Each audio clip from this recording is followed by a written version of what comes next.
Hey there. Welcome back.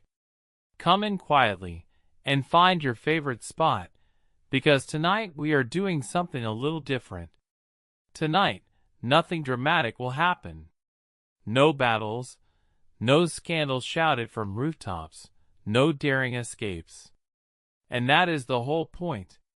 Tonight is one long, golden evening in an English country house, somewhere in 1770-something, in the heart of Georgian England. We begin just after luncheon, when the house goes soft and quiet, and we drift, hour by gentle hour, through the whole slow ritual of an 18th century afternoon and evening. There will be tea made by the lady of the house herself. From a caddy she keeps locked like treasure. There will be letters written with a quill, and a walk in a walled garden, and a dinner served at 4 in the afternoon by the light of the setting sun. There will be music on the harpsichord, cards by candlelight, a novel read aloud beside the fire, and at the very end, a single candle carried up the staircase to bed. And later tonight, you will meet 3 real women of the 1700s who turned the Georgian evening into an art form, including the woman London called the Queen of the Blues. If you genuinely enjoy these quiet journeys into the past, take a moment to like the video and subscribe, but only if it truly helps you rest. And do let me know in the comments where in the world you are listening from tonight, and what time it is there. I love reading those. Now dim the lights, pull the blanket up to your chin, and let your breathing slow down. You do not need to stay awake for any of this. The evening will unfold whether your eyes are open or closed. Let us drift back together, 250 years, to the golden afternoon. The house after luncheon is a different creature from the house of the morning.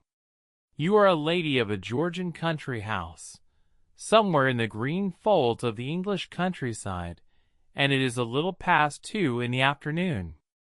Luncheon, such as it was, is over. It was not really a meal at all, just a nibble of cold chicken and a slice of bread, because the great meal of the day, dinner, is still hours away, and one must arrive at the dinner table with dignity and an appetite. The servants have melted away below stairs to have their own dinner, which is why the house has gone so wonderfully still. The morning was all bustle, fires being laid, floors being swept, the housekeeper jangling her keys like a small percussion section. But now, the loudest thing in the entire house is the long case clock in the hall. You can hear it from almost every room, that clock. Tick, tock, tick, tock. It was made in London. It costs more than a footman earns in 2 years, and it measures out the Georgian afternoon like a slow, patient heartbeat.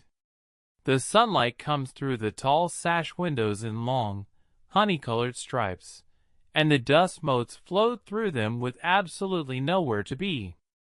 In the 1770s, in a house like this, the early afternoon belongs to you and you alone. No callers yet. No duties yet. Just the clock, the sunlight, and the delicious question of how to spend the next hour. You stand for a moment at the foot of the stairs, listening to the house breathe. Somewhere far off, a door closes softly. A dog sighs in its sleep on the drawing-room carpet. This, right here, is the pause between the two halves of the Georgian day, and you have learned to savor it the way other people savor dessert. But the afternoon has its own quiet agenda, beginning with a small duty waiting on your writing desk. We will get to that in just a moment. In the little sitting room that everyone calls the morning room, even in the afternoon, your writing desk waits by the window.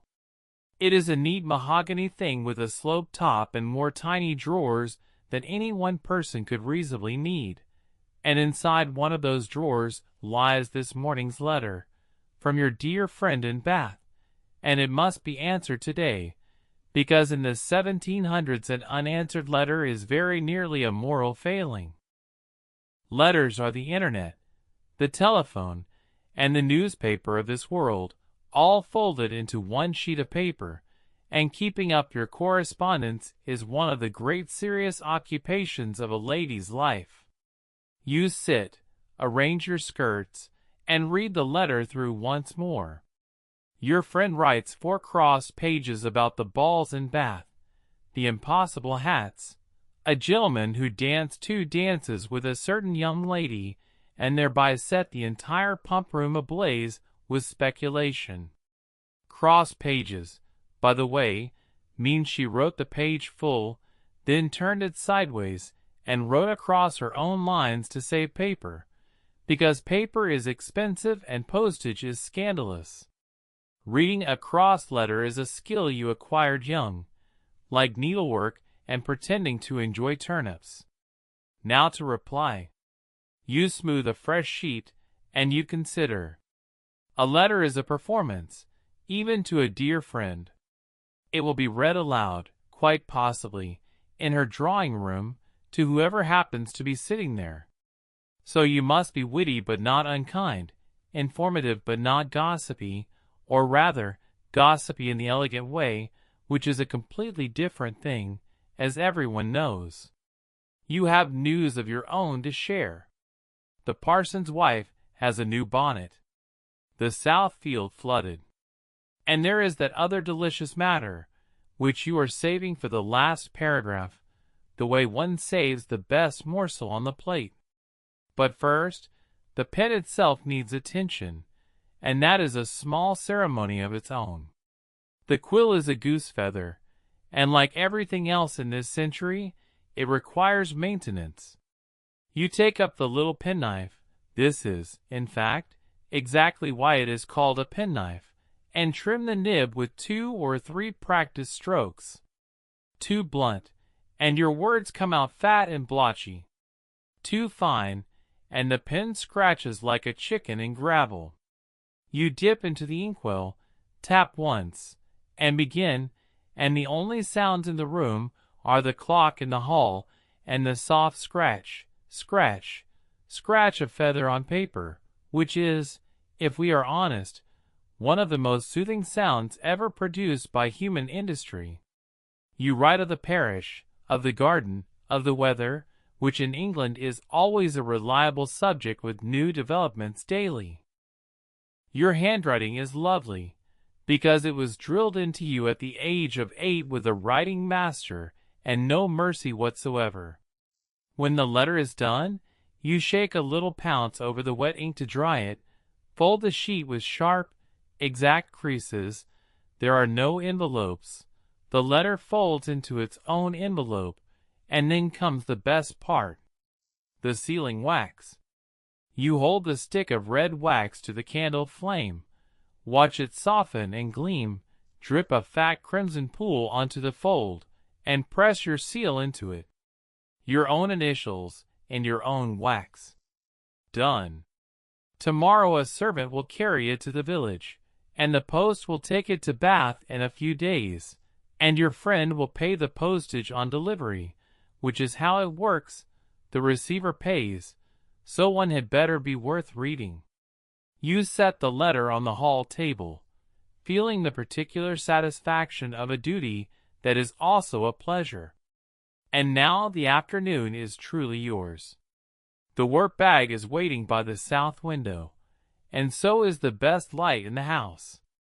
But there is a visitor coming later whom you do not know about yet. We will get to her. The south window of the drawing-room is your favorite place in the entire house between the hours of 2 and 4, and you suspect the cat knows it too, because the cat is already there. The light falls in generous and warm, perfect for close work, and close work is what a lady's hands are for. You settle into your chair, draw up the little work table, and open your work bag, which is itself an embroidered object, because in this century even the bag that holds the embroidery is embroidered. Inside, in cheerful chaos, live your silk threads in 20 shades, your needles in their needle case, your scissors shaped like a tiny stork, a thimble of polished silver, and the current project. The current project is a seat cover for one of the dining chairs, a design of roses and honeysuckle that you drew yourself and have been stitching since February. This is the 8th chair of 12. You try not to think about that too hard. Needlework in the 1700s is not a quaint hobby, it is a language. When visitors sit on your chairs, they are sitting on months of your patience, and they know it, and you know they know it. A well-worked chair seat says things about a household that no amount of conversation could say. You thread the needle, holding it up to the light, and begin. In and out, the silk whispering through the linen. A petal takes shape, rose madder shading into blush. There is a rhythm to it that the body learns, and the mind gratefully hands itself over to, and this, though nobody in 1770 would use such words, is the great secret of the afternoon needlework hour. It looks like industry. It is actually rest. But we will come back to that thought, because it deserves its own moment. Here is the thing nobody tells you about embroidery until you have done 1,000 hours of it. The hands work, and the mind floats free. Your fingers know the stitches the way your feet know the staircase in the dark, and so while they go in and out, your thoughts are allowed to wander anywhere they please, down the garden, back to bath, forward to dinner, around and around the little puzzles of the week, smoothing them the way the sea smooths glass. Ladies of the 18th century spend hours every day in this state, and if it looks from the outside like they are merely decorating a chair, well, appearances are deceiving. They are thinking. They are dreaming. They are, in the most productive possible way, doing nothing at all. The clock in the hall strikes 3, unhurried, as if it too sees no reason to rush. The cat has repositioned itself so that its tail interferes with your thread at regular intervals, which the cat considers a service. Outside the window, the lawn glows, the cedar tree stands in its own vast shadow, and a wood pigeon says the same 5 syllables it has been saying since lunchtime. You hold the linen up to the light and inspect the rose. It is good. It might, in fact, be your best rose of the whole chair campaign. You permit yourself a small, private smile of the kind that never makes it into the portraits. And then, from far down the drive, comes a sound that changes the shape of the afternoon entirely. Wheels on gravel. Hooves at a polite trot. You do not even need to look out the window, because you know that particular rhythm the way you know your own name. It is Mrs. Fairfax of the Grange, your nearest neighbor, arriving for an afternoon visit, precisely as the etiquette books say she may, and bringing with her, if past performance is any guide, at least 3 weeks of parish news compressed into 45 minutes. The quiet part of the afternoon is over. The sociable part is about to begin, and honestly, you would not have it any other way. The visit itself is a ritual as fixed as a minuet, and everyone knows the steps. The footman, magically reconstituted from below stairs at the first crunch of gravel, opens the door with a face of perfect blankness. Mrs. Fairfax is announced. You rise, but not too eagerly. She curtsies, you curtsy, and the depth of these curtsies has been calibrated over years to express exactly the degree of warmth appropriate between neighbors of equal standing who genuinely like each other, but would never be so vulgar as to say so. She is shown to the second best chair, which is actually the most comfortable chair, and this is precisely why guests are given it. There are rules for this visit, dozens of them, and both of you carry them the way you carry your own posture, without thinking. A morning call, which confusingly happens in the afternoon, because morning in polite speech means any time before dinner, should last no less than 15 minutes and no more than half an hour, unless tea is offered, which extends everything agreeably. One does not remove one's bonnet unless pressed. One does not admire an object in the room too enthusiastically, or the hostess may feel obliged to give it to you. And one never, ever arrives during the dinner hour, an offense roughly equivalent, on the social scale, to arson. Mrs. Fairfax settles her skirts, accepts the chair, and produces her news the way a conjurer produces silk scarves, one gorgeous item at a time, each more remarkable than the last. And you lean in, needle still in hand, because a lady may absolutely continue her work while receiving a close acquaintance. Indeed, it sets the visit at ease. The clock ticks. The cat inspects the visitor and approves. And the news begins to flow. What news, you ask? Oh, we will get to the news. The news deserves its own chapter. The news of the parish comes first, as it should, because in the 1700s the parish is the true center of the universe and London merely orbits it. The curate has quarreled with the organist over the length of the hymns, and the organist, in a masterstroke of passive resistance, has begun playing them even slower. Miss Weston of the vicarage has embroidered a new altar cloth, and opinion is divided.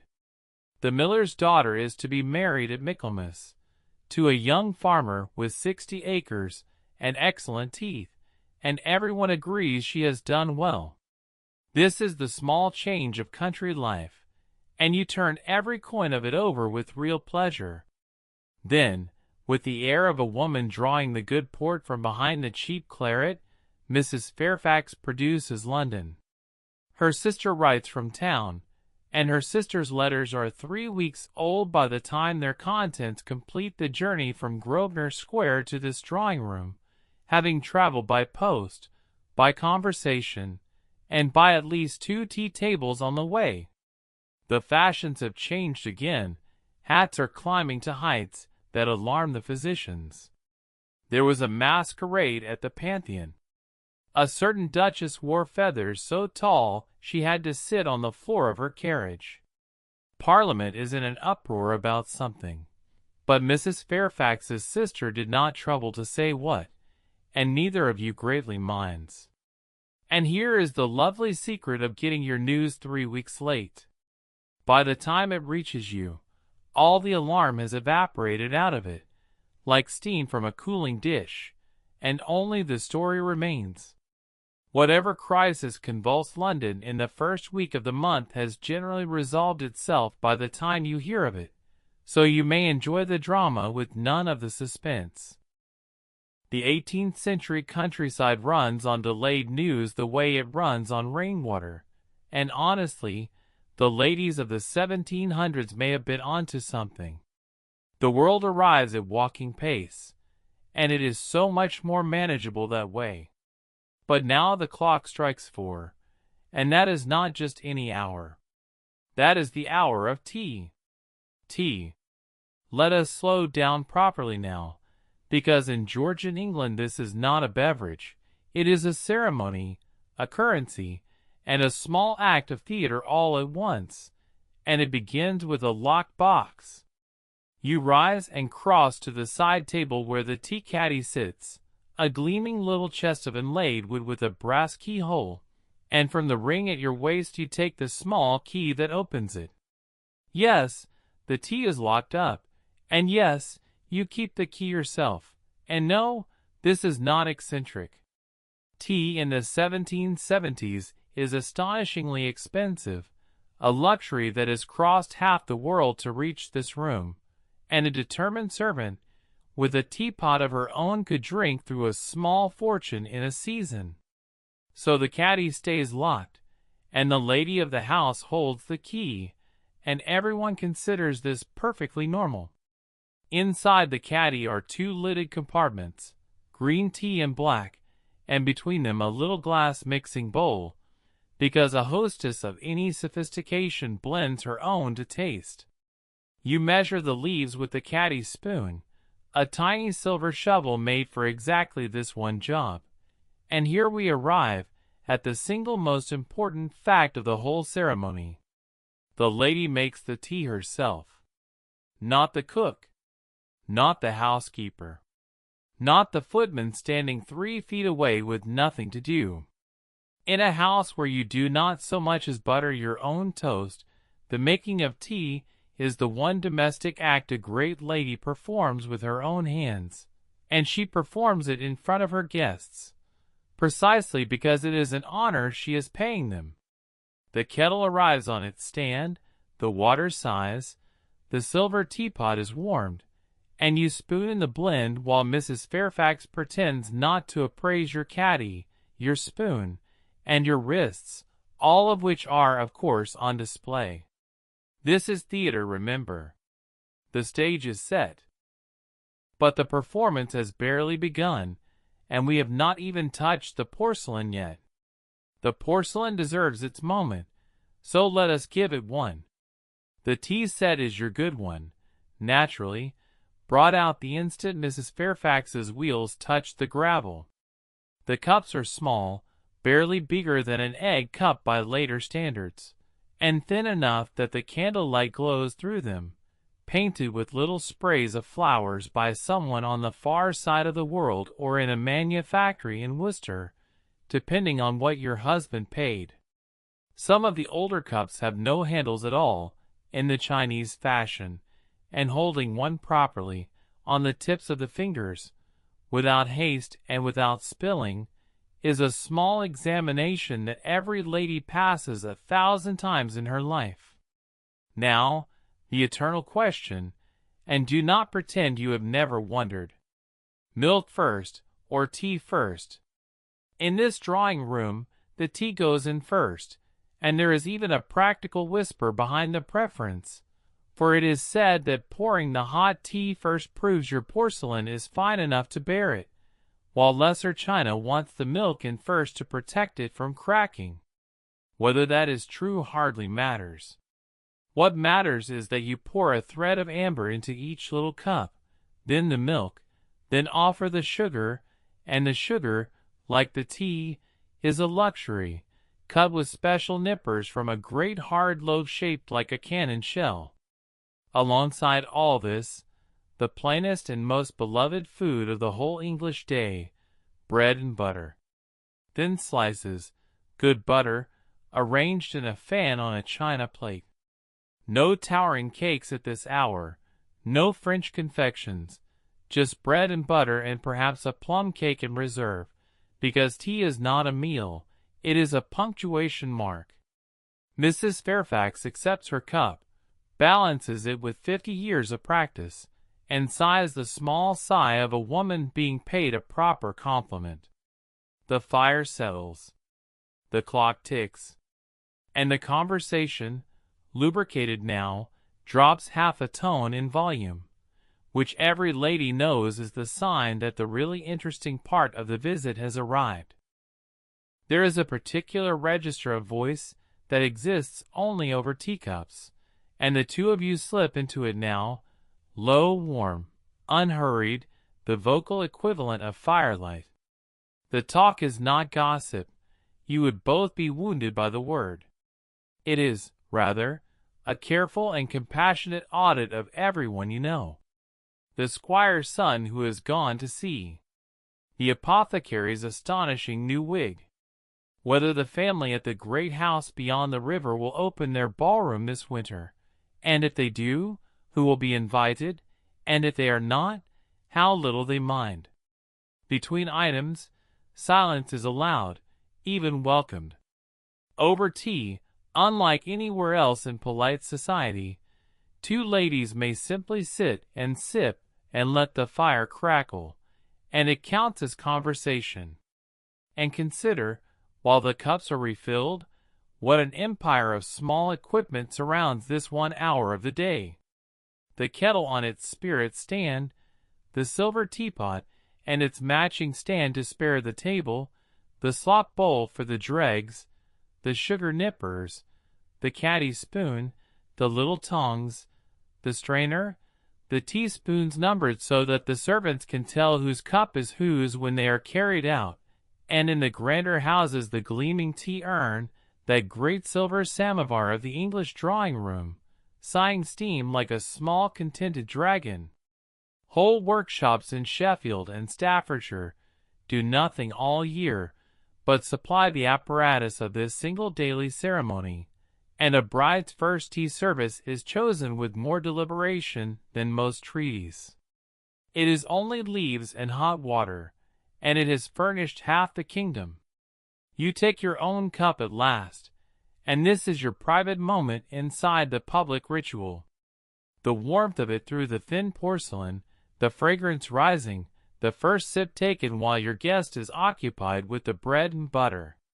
The tea itself has come to you from unimaginably far away, from hillsides on the other side of the earth, by ship and warehouse and wagon, through the hands of merchants and grocers, to end here, in this cup, in this quiet room in the English countryside, at 4 in the afternoon. You think about that sometimes.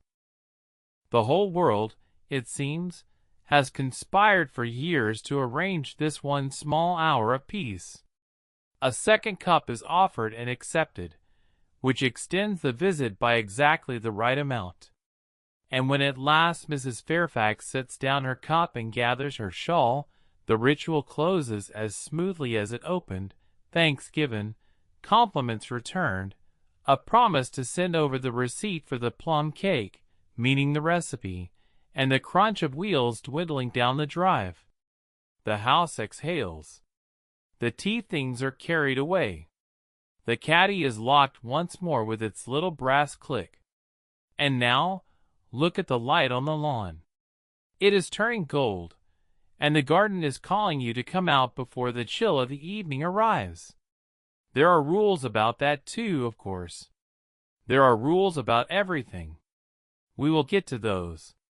You take your shawl, because a lady does not simply wander out of doors. She equips herself, and you step out through the garden door into the last full warmth of the afternoon.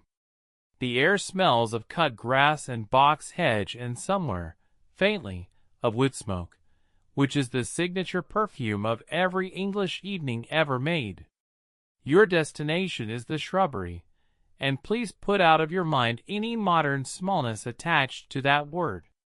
The Georgian shrubbery is a serious work of art, a winding gravel walk threaded through flowering shrubs and young trees, laurel and lilac and syringa, designed on purpose to be walked by ladies, at a lady's pace, in a lady's shoes.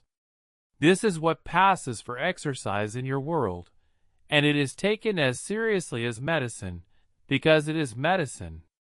The physicians all agree that gentle air and gentle motion preserve the health and the complexion, and so every afternoon, weather permitting, the ladies of England walk their gravel circuits like contemplative clockwork. The gravel is there for a reason, by the way. Grass stays wet in this climate roughly 11 months of the year, and wet feet, as every letter of the period will tell you, are considered only slightly less dangerous than highwaymen. You walk, and the walking does what it always does. The shoulders come down. The breath slows. A blackbird is singing somewhere at the top of the cedar with the reckless joy of a creature who has never had to answer correspondence. Behind you the house glows in the lowering light, every window catching fire one by one, and ahead the path curves out of sight behind the laurels, promising, as garden paths always promise, that there is just a little more peace around the corner. And there is. There is also a door in a brick wall, and behind that door, the best room in the whole garden. We are going in. The walled garden is exactly what it sounds like, and infinitely better than it sounds. A great square room with brick for walls and sky for a ceiling, where the kitchen garden and the cutting flowers live together in warm, sheltered order. The bricks have been drinking sunshine all day, and now, in the late afternoon, they give it gently back, so that stepping through the door is like stepping into a milder, kinder country. Espaliered fruit trees are pinned flat against the walls like botanical specimens, pears and plums slowly ripening in their private microclimate, and the beds are drawn up in ranks, herbs, gooseberries, and then, along the south wall, the flowers. You have come with your basket and your little scissors, because you are here on an errand that is also a pleasure, cutting flowers for the dinner table. Sweet peas, certainly, they are at their best, and they smell like heaven's own linen cupboard. Some stalks, a few late roses, a stem or two of something silver-leaved to set them off. You move down the row, snipping, considering, arranging as you go, and the basket on your arm fills with color. The gardener, an old tyrant who regards every bloom as personally his, watches from beside the frames, and gives you a nod of grudging approval, one artist to another. There is an entire art, in your century, to what these flowers will do next. They will sit in a vase at the center of the table tonight and say, without a word being spoken, that this household is fruitful, ordered, and graceful, that its walls shelter sweetness as well as substance. A dinner table without flowers is a sentence without music. You take one last turn along the wall, past the plums, past to be working the lavender with its evening urgency, and lift the basket. The light, you notice, has changed while you were not looking. Oh, the light! Come and see the light. This is the chapter one have been waiting all evening to give you. There is an hour, in an English country house, in the 1700s, when the whole building turns to honey. It begins without announcement, some minutes after 5 on a clear evening, when the sun drops low enough to come in level through the tall west windows, and suddenly the light is not falling on the rooms any more, it is filling them, wall to wall, like something poured. The oak floors go amber. The mahogany goes to dark gold. The gilt frames on the portraits catch and burn softly, and your ancestors, who have spent all day looking dignified and disapproving, suddenly look kind. You stand in the hall with your basket of flowers and simply watch it happen, because this is the signature hour of the whole Georgian evening, and the Georgians, give them their due, built for it. Their architects understood the low sun the way sailors understand tides. The tall sash windows, the pale painted paneling, the long axial views from room to room, all of it was designed, deliberately or by deep instinct, to catch exactly this light and hold it as long as possible. A Georgian house at midday is handsome. A Georgian house at the golden hour is one of the loveliest interiors human beings have ever made, and it costs nothing, and it happens every clear evening, and it is happening now. The long case clock ticks in its column of glowing air. Dust drifts through the light like slow snowfall in reverse. From below stairs, far away, comes the first faint clatter of the kitchen beginning the great work of dinner, and the smell of roasting meat starts its long climb through the house. The honey light leans further and further across the floor, climbing the paneling inch by inch as the sun goes down, and you stand still in the middle of it, a woman made briefly out of gold. In an hour you must be dressed and at the table. But this hour, this exact slant of sun, is yours, and 2.5 centuries later, people will still be dreaming their way back to it.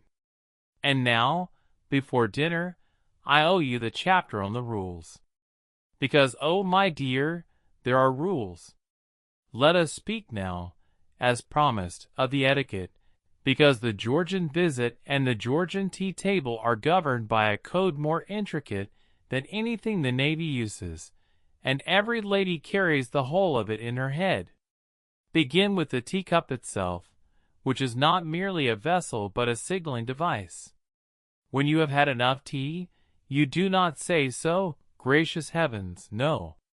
You turn your cup upside down in its saucer, or you lay your teaspoon across the top of the cup, and the message flashes out as clear as a naval flag: "No more for me, I thank you."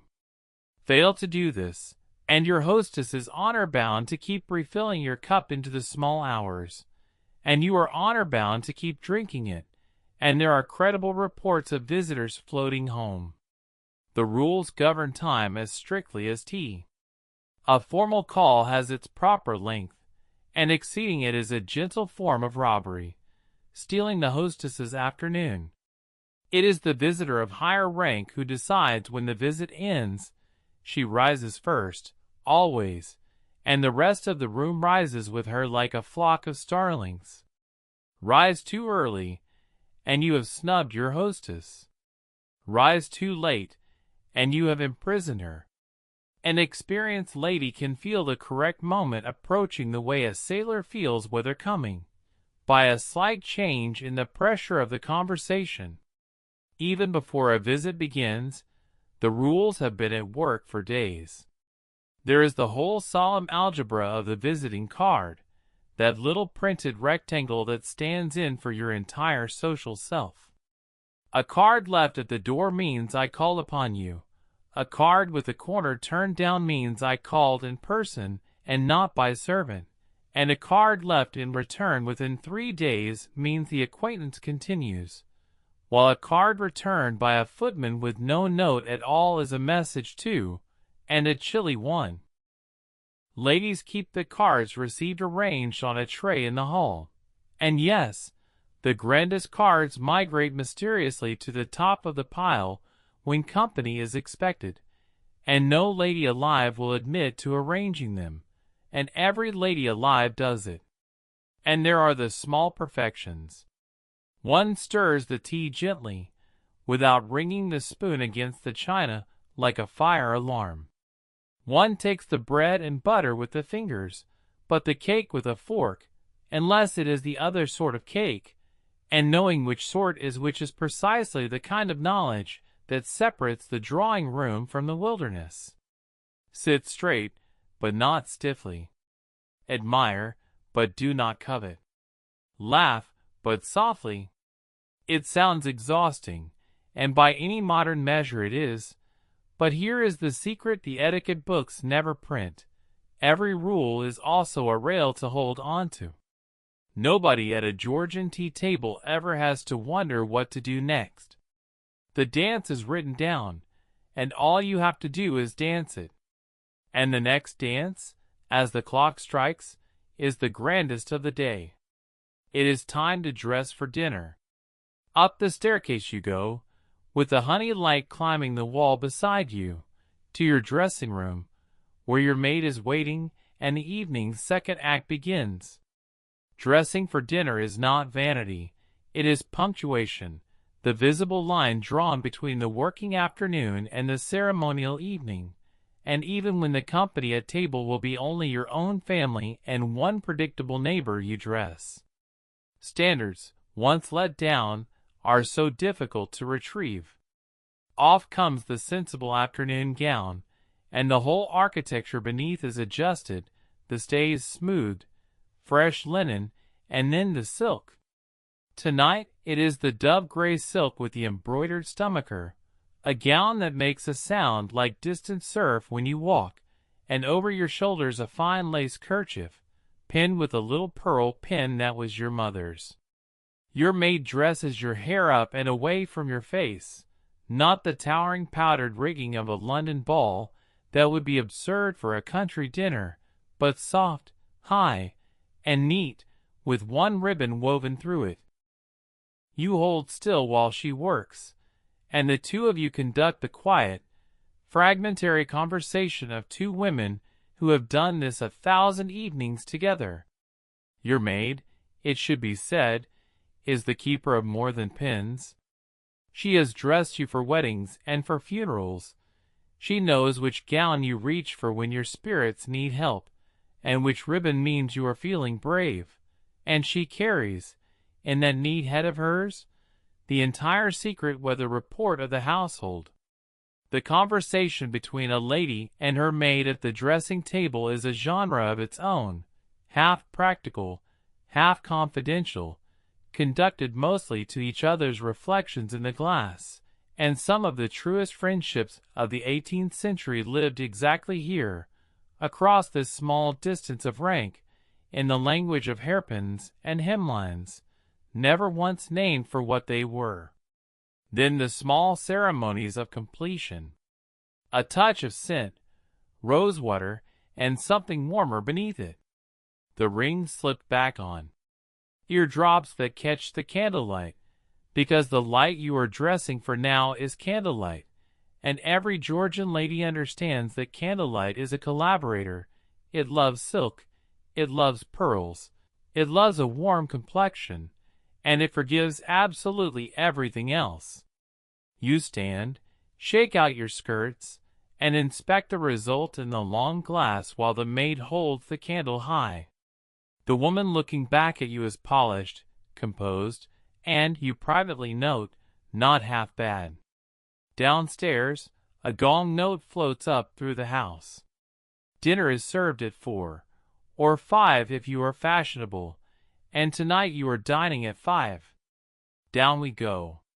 The dining room at 5 in the afternoon is the whole golden hour gathered into one room and set on fire gently. The sun is low now, pouring in sideways, and the great mahogany table has been polished until it holds the light like a dark lake. Georgian dinner is early by every later standard. For a clock in plain households, 5 if you are fashionable, and the reason is beautifully simple. Candles are expensive and daylight is free, so the main event of the day is staged to catch the sun's last performance.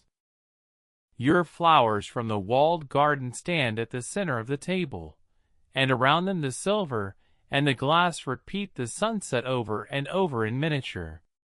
The family assembles, your husband from his study, your daughter from the music room, the neighbor from his punctual carriage, and there is a small ballet of precedence at the door, who enters first, who sits where, resolved in seconds because everyone has known the steps since childhood. Grace is said, and then the covers are lifted, and the first course stands revealed, and here you must forget everything you know about dinners that arrive one plate at a time.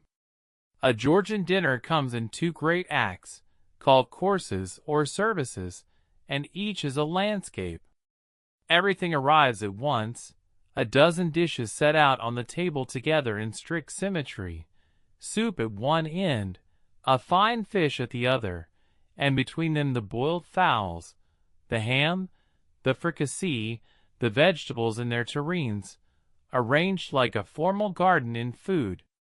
You do not order, you navigate. A gentleman serves the dishes nearest him, and offers them along.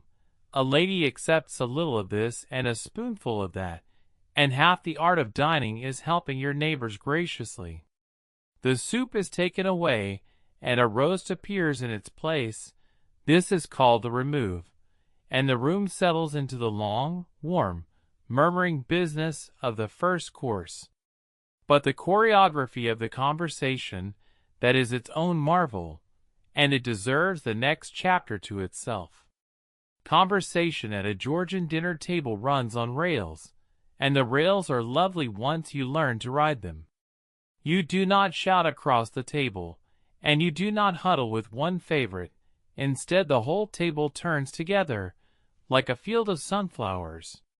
Through the first part of dinner you give your attention to the neighbor on one side, and then, at some unspoken signal from the hostess, from you, in fact, the entire company rotates and gives itself to the other side. Done well, nobody is ever stranded, nobody is monopolized, and every guest leaves believing themselves to have been particularly charming, which is the entire object of the exercise.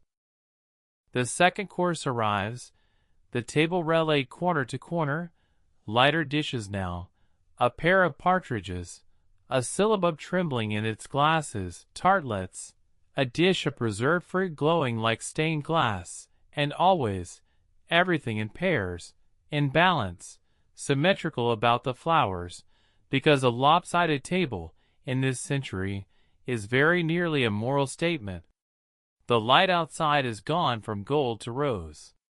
The first candles are brought in, and set along the table, and now every glass holds 2 little flames, and the faces around the table take on that soft Georgian glow that the portrait painters spent whole careers trying to bottle. And behind every dish, invisible as good stagehands, the servants keep the whole production moving.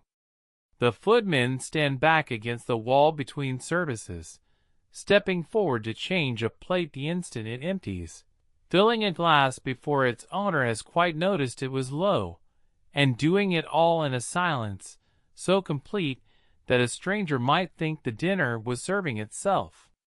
Below stairs, the kitchen has been a small, hot, disciplined battlefield since 3 o'clock, and the cook, whose art tonight will be praised entirely in her absence, orchestrates her sauces by the clock in the wall. When the syllabubs come up trembling and perfect, nobody at the table will see the 4 hands that carried them up the dark back stairs at a flat run, slowing to a glide at the door. That glide, from hurry to serenity in a single step across a threshold, is the whole secret of the Georgian household, and every servant in England has it mastered by the age of 17. The talk is of nothing, and it is wonderful. The roads, the harvest, the neighbors' astonishing gooseberries, a book someone is reading, a letter someone has had from town. Nobody mentions anything urgent, because the dinner table is a walled garden too, and urgency is left outside the brick. You sip your wine, you attend to your fish, you turn with the table when the table turns. And when at last the cloth is drawn, the nuts and the port set out, you catch the eye of the lady opposite, and rise. This is the signal every dinner ends on.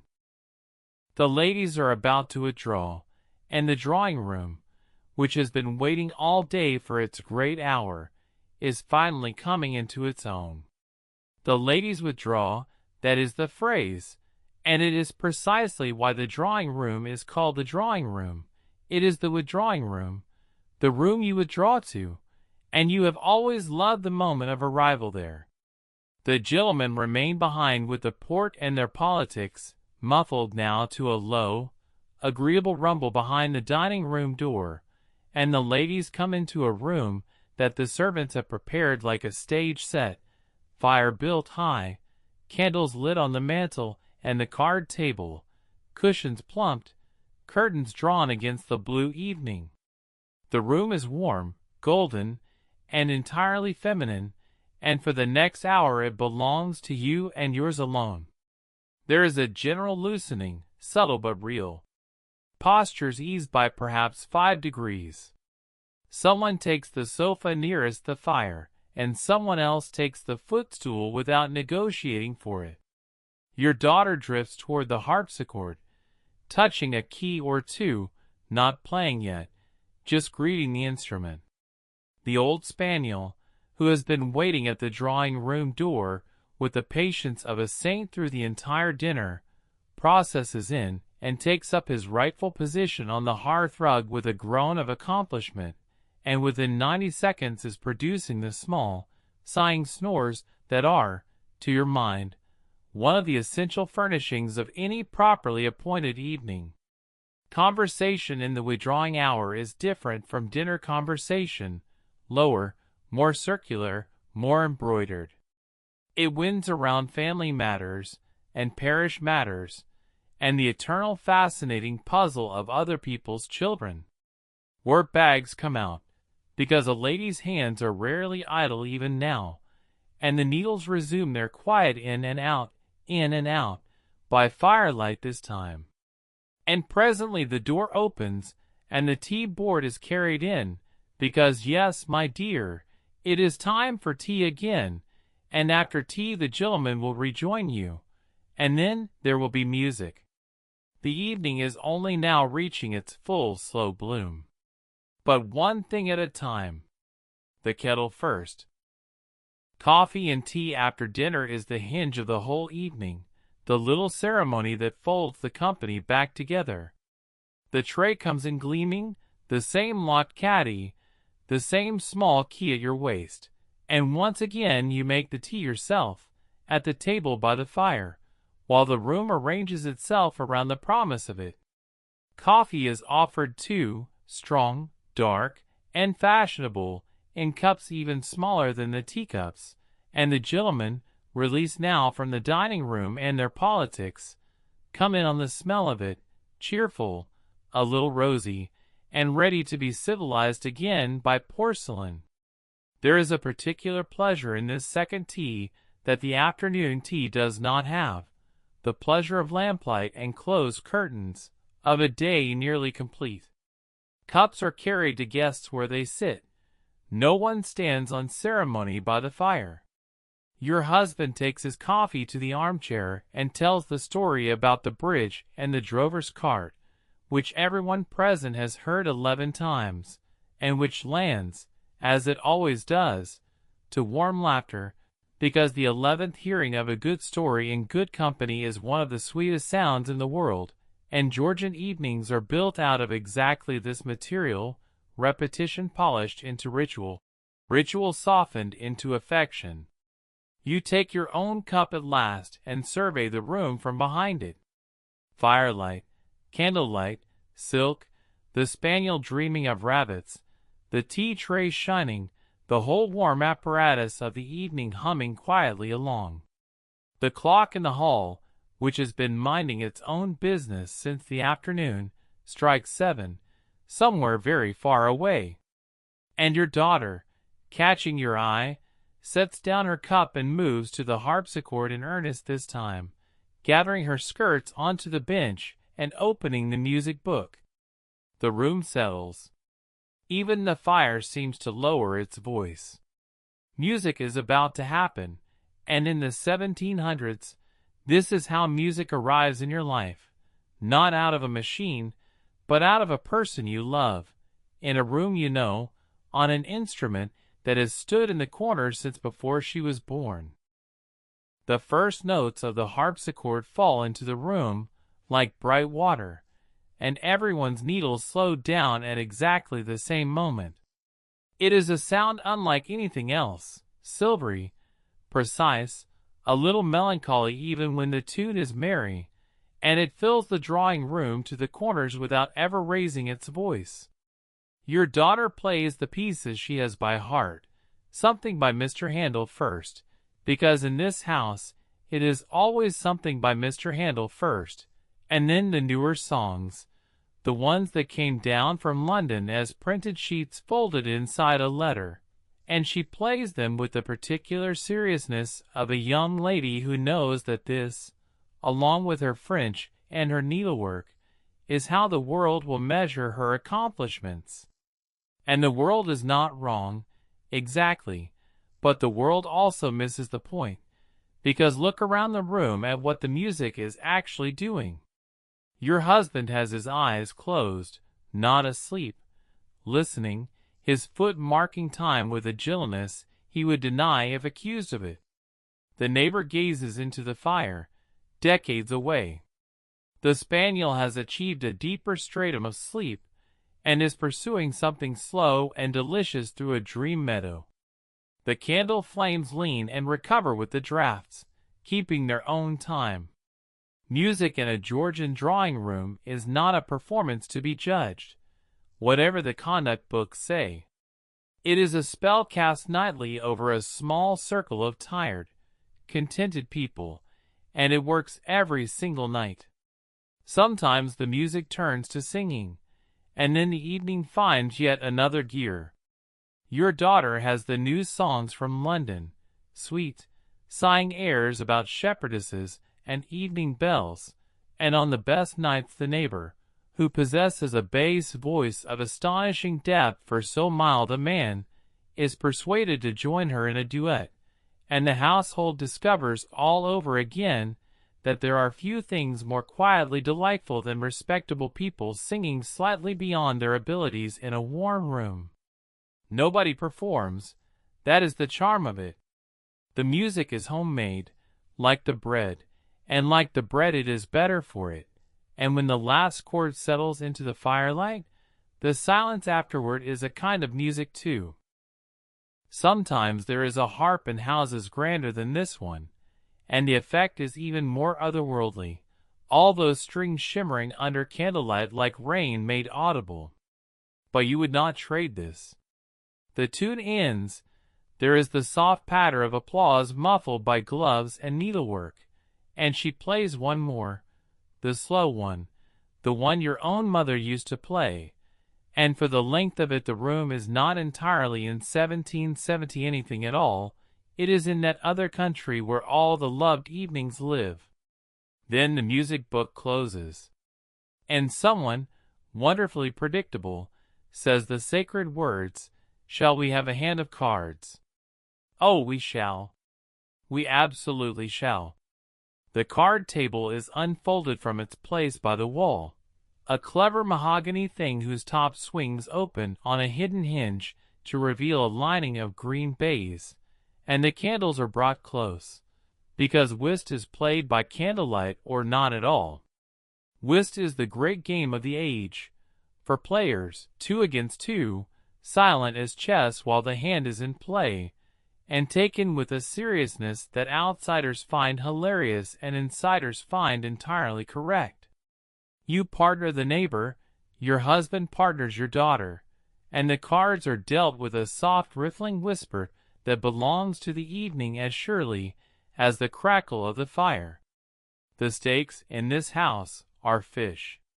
Not actual fish, heaven forbid, but little counters carved of mother of pearl in the shape of tiny fish, kept in a lacquered box between games, and won and lost across the bays with all the solemnity of a fortune-changing hands. Some houses play deep, and in London, in certain glittering drawing-rooms, ladies of the highest fashion have lost sums at cards that would buy this entire estate, but that is another world and a cautionary tale. Here, the pearl fish swim back and forth across the table all evening, and the family ledger records no casualties. Whist is for the serious evenings, but the card table has its lighter moods too.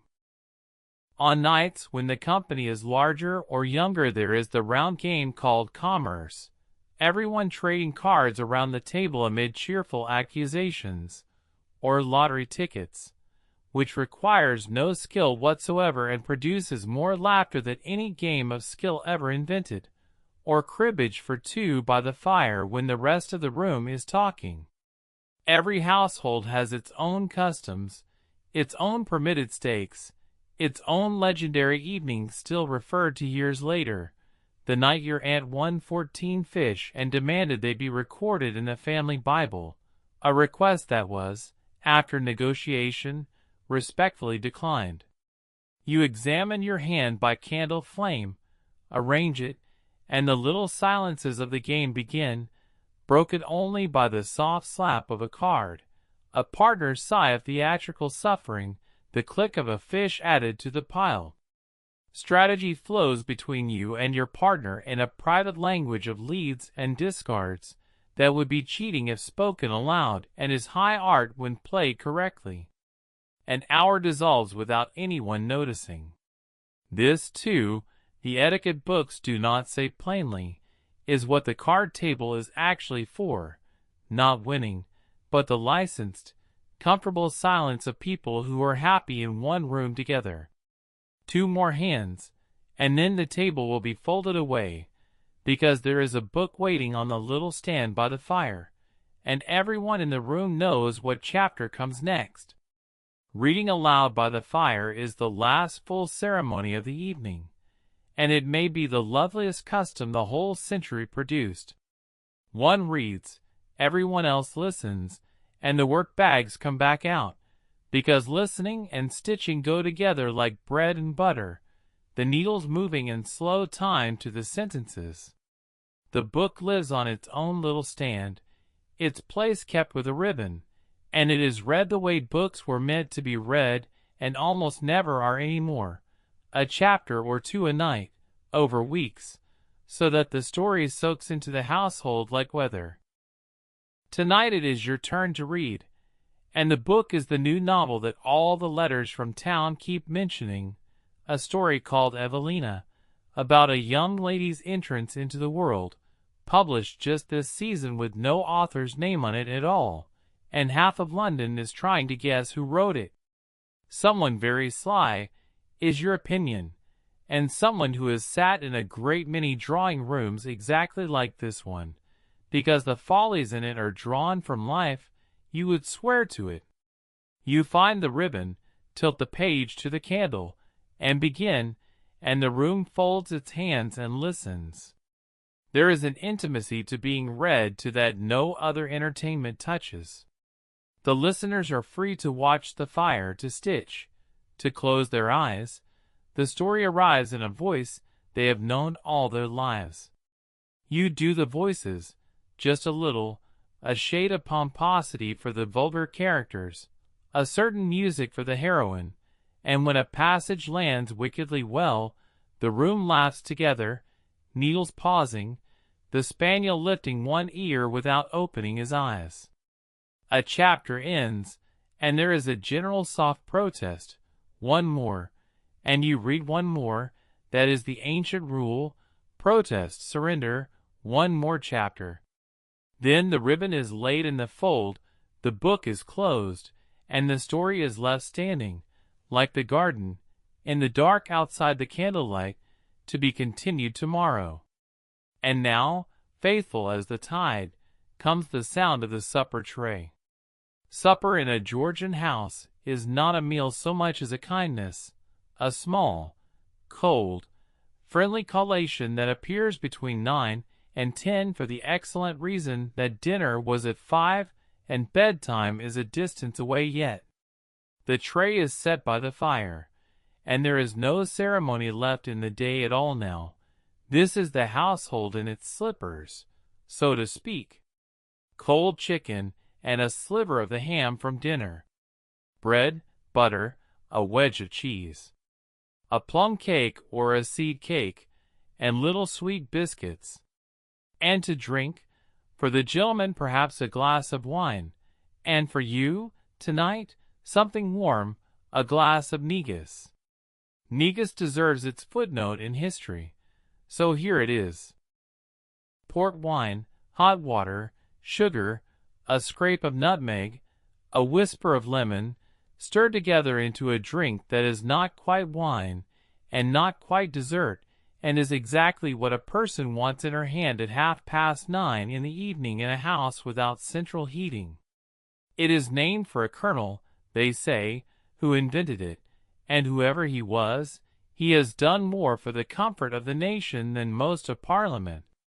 You warm both hands around the glass and take small sips, and the warmth goes down through you like a lamp being carried from room to room. Supper talk is the day's last and gentlest conversation, half sentences, small plans for tomorrow, a yawn caught and apologized for and immediately caught by someone else, because yawns at a supper table hop from person to person like sparrows. The neighbor's carriage is heard on the gravel. Farewells are said in the hall with candles in hands, and then the door is closed, and the family is only itself again. The fire is falling to embers, handsome and rosy. The clock strikes 10. And through the house, softly, the great nightly ritual of shutting up begins, and it is a ritual worth watching. So stay with me a little longer. Locking up a Georgian country house at night is a small domestic liturgy, performed nightly, in order, without variation, and the butler is its priest.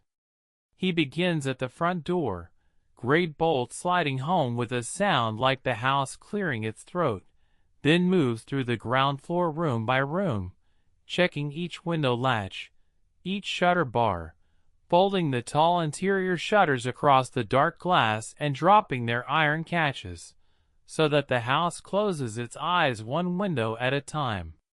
Behind him the rooms, so golden all evening, go dark and still, furniture standing quietly under dust sheets of shadow, waiting for morning. And the candles, the candles are counted. This is not a figure of speech.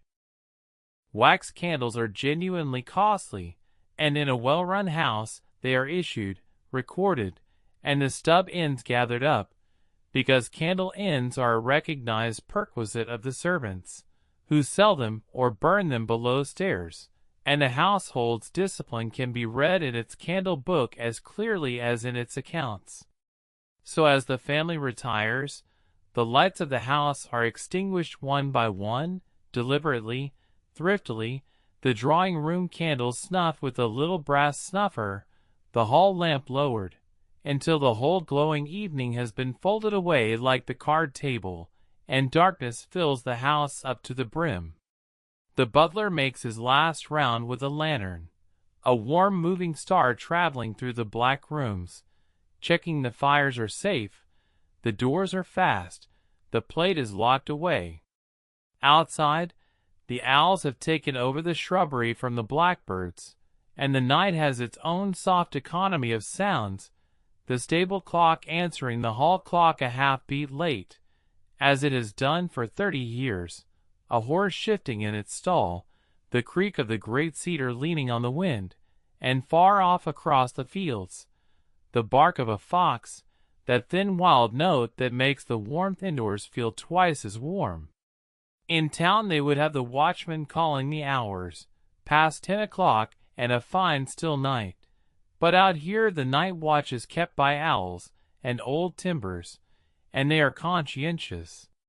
Inside, there is nothing left burning now but the nursery night light, the banked kitchen fire, and the single candles climbing the staircase in the hands of the family, one small flame per person, each on their way to bed.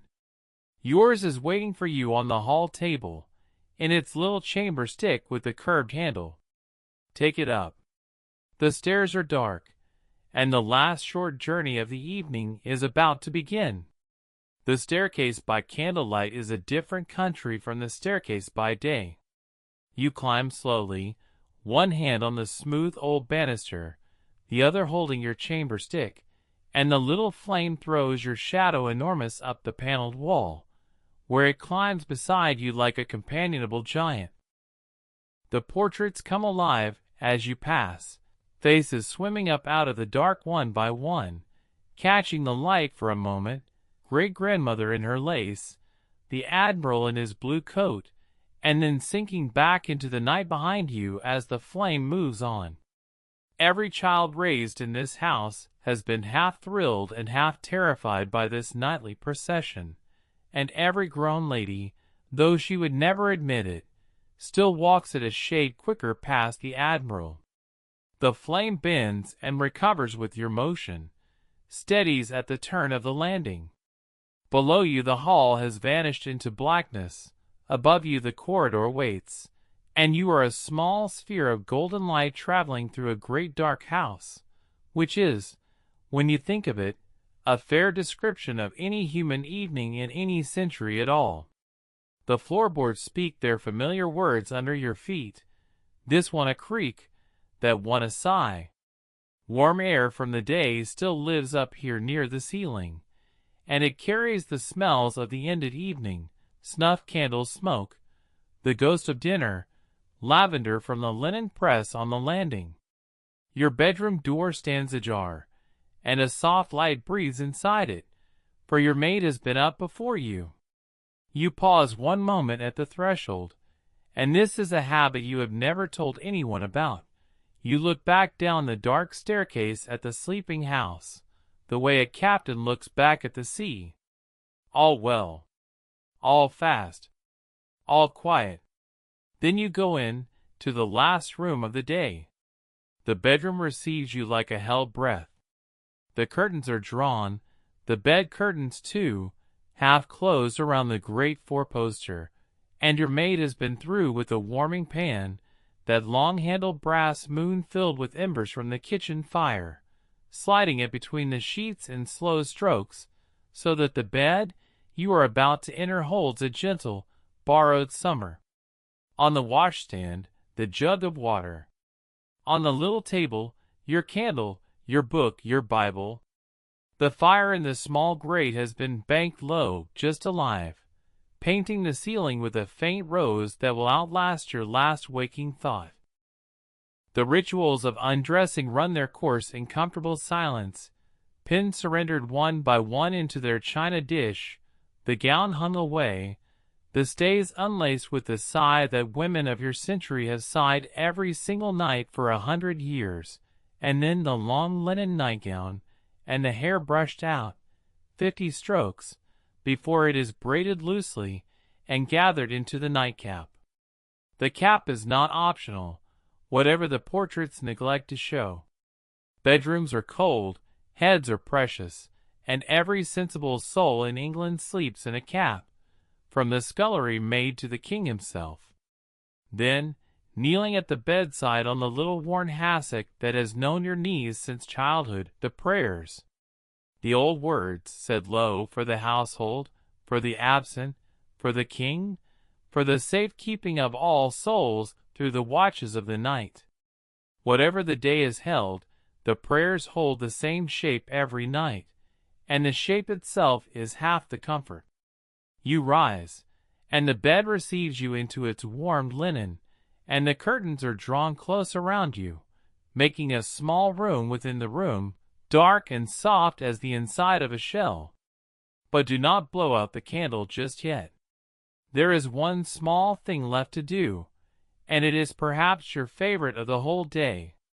The diary is bound in red morocco, small enough to hide under a pillow at need, and it lives in the drawer of the bed table with a pencil beside it. Propped against the bolster, inside your curtained cave of warmth, you open it to today's page and write the day into safekeeping for lines 5, nevermore. Fine morning, letters answered. Mrs. Fairfax at tea, full of Bath news. Cut sweet peas. Dinner went off well, the partridges praised. Music after, and 2 chapters of the new novel, which is very sly and very good. Lost 4 fish at whist, and do not regret them. Almost every literate lady in England keeps some version of this book, and together, though none of them knows it, they are writing the greatest collaborative work of the century. The historians will have the battles and the treaties, but it is the bed books that will keep the texture of the age, what was eaten, what was worn, who called on whom, how the hay came in, what the frost did to the roses, which child said the funny thing at breakfast. 250 years from now, scholars will handle these little volumes like relics, and readers will fall asleep to their contents, which would astonish the ladies very much, and, one suspects, please them even more. That is all. No confessions, no poetry, just the day, folded small and pressed flat like a flower between the pages, joined yesterday and the day before, a whole quiet life accumulating at 5 lines a night. Your grandmother kept such a book, and your mother, and someday, you suppose, a granddaughter of yours will puzzle over your handwriting by some other candle, and know that on this ordinary evening in 1770-something the partridges were praised. It seems little enough. It is, in fact, how most of history was actually lived, and almost none of it written down, except here, in the bed books of the ladies, by the last candle of the night. You return the diary to its drawer, and now, yes, now, you lean toward the candle flame. Wait, though, one moment more, and look around you, because this is the chapter where we say the quiet thing out loud.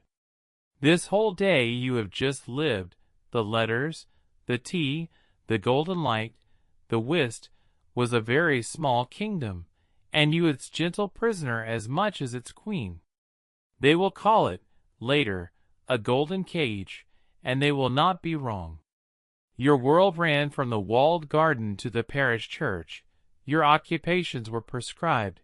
Your accomplishments were ornaments, and the great doors of the world, the universities, the professions, the parliament, were closed to you, every one. And yet, 250 years on, when the descendants of all those busy important gentlemen are worn thin by a world that never stops ringing, it is not the counting house they dream their way back to at night. It is this: the clock in the hall, the locked caddy and the little key, the honey-colored hour, the harpsichord, the pearl fish crossing the bays, the single flame going up the dark stairs. The Georgian evening had no hurry in it at all, and that, in the end, is the treasure. The cage was real, and gilded, and unjust, and inside it, some women, as we are about to see, built lives of such wit and warmth and courage that the whole age is remembered in their candlelight. Blow out the candle now. Listen to the house settle. And let me tell you about 3 of them, beginning with the woman they called the Queen of the Blues. Long before she was the Queen of the Blues, long before her drawing-room became the most famous room in England, she was simply Elizabeth Robinson, a quick-eyed girl born in Yorkshire in 1718, into a family blessed with good blood, reasonable money, and an absolute torrent of children. There were 12 of them, and Elizabeth learned early the first great skill of a crowded house, how to be noticed. She was clever, alarmingly clever, and by the family's account she was funny, a small girl with a gift for mimicry, who could take off the vicar's sermon voice so exactly that her brothers wept with laughter behind the stables. Her luck, and it was luck of the purest kind, was her step-grandfather. Her grandmother had married a scholar of Cambridge, a learned doctor named Conyers Middleton, and little Elizabeth spent long seasons of her childhood in his house in that university town, a town humming with argument and Greek and ideas, none of which was considered any business of a little girl, and all of which she absorbed anyway, sitting quiet in the corner of the doctor's study while the learned gentleman talked. The doctor noticed. Instead of shooing her out, he did an extraordinary thing for the 1720s. He required her to give an account of the conversations afterward, to summarize the arguments, to say who had reasoned well. He was, without telling anyone, training her mind like a fencing master. She grew up into a young woman who could talk, really talk, in an age when conversation was the highest art form England possessed, and she knew it, and she loved the game of it. Her letters from her teens and 20s still crackle.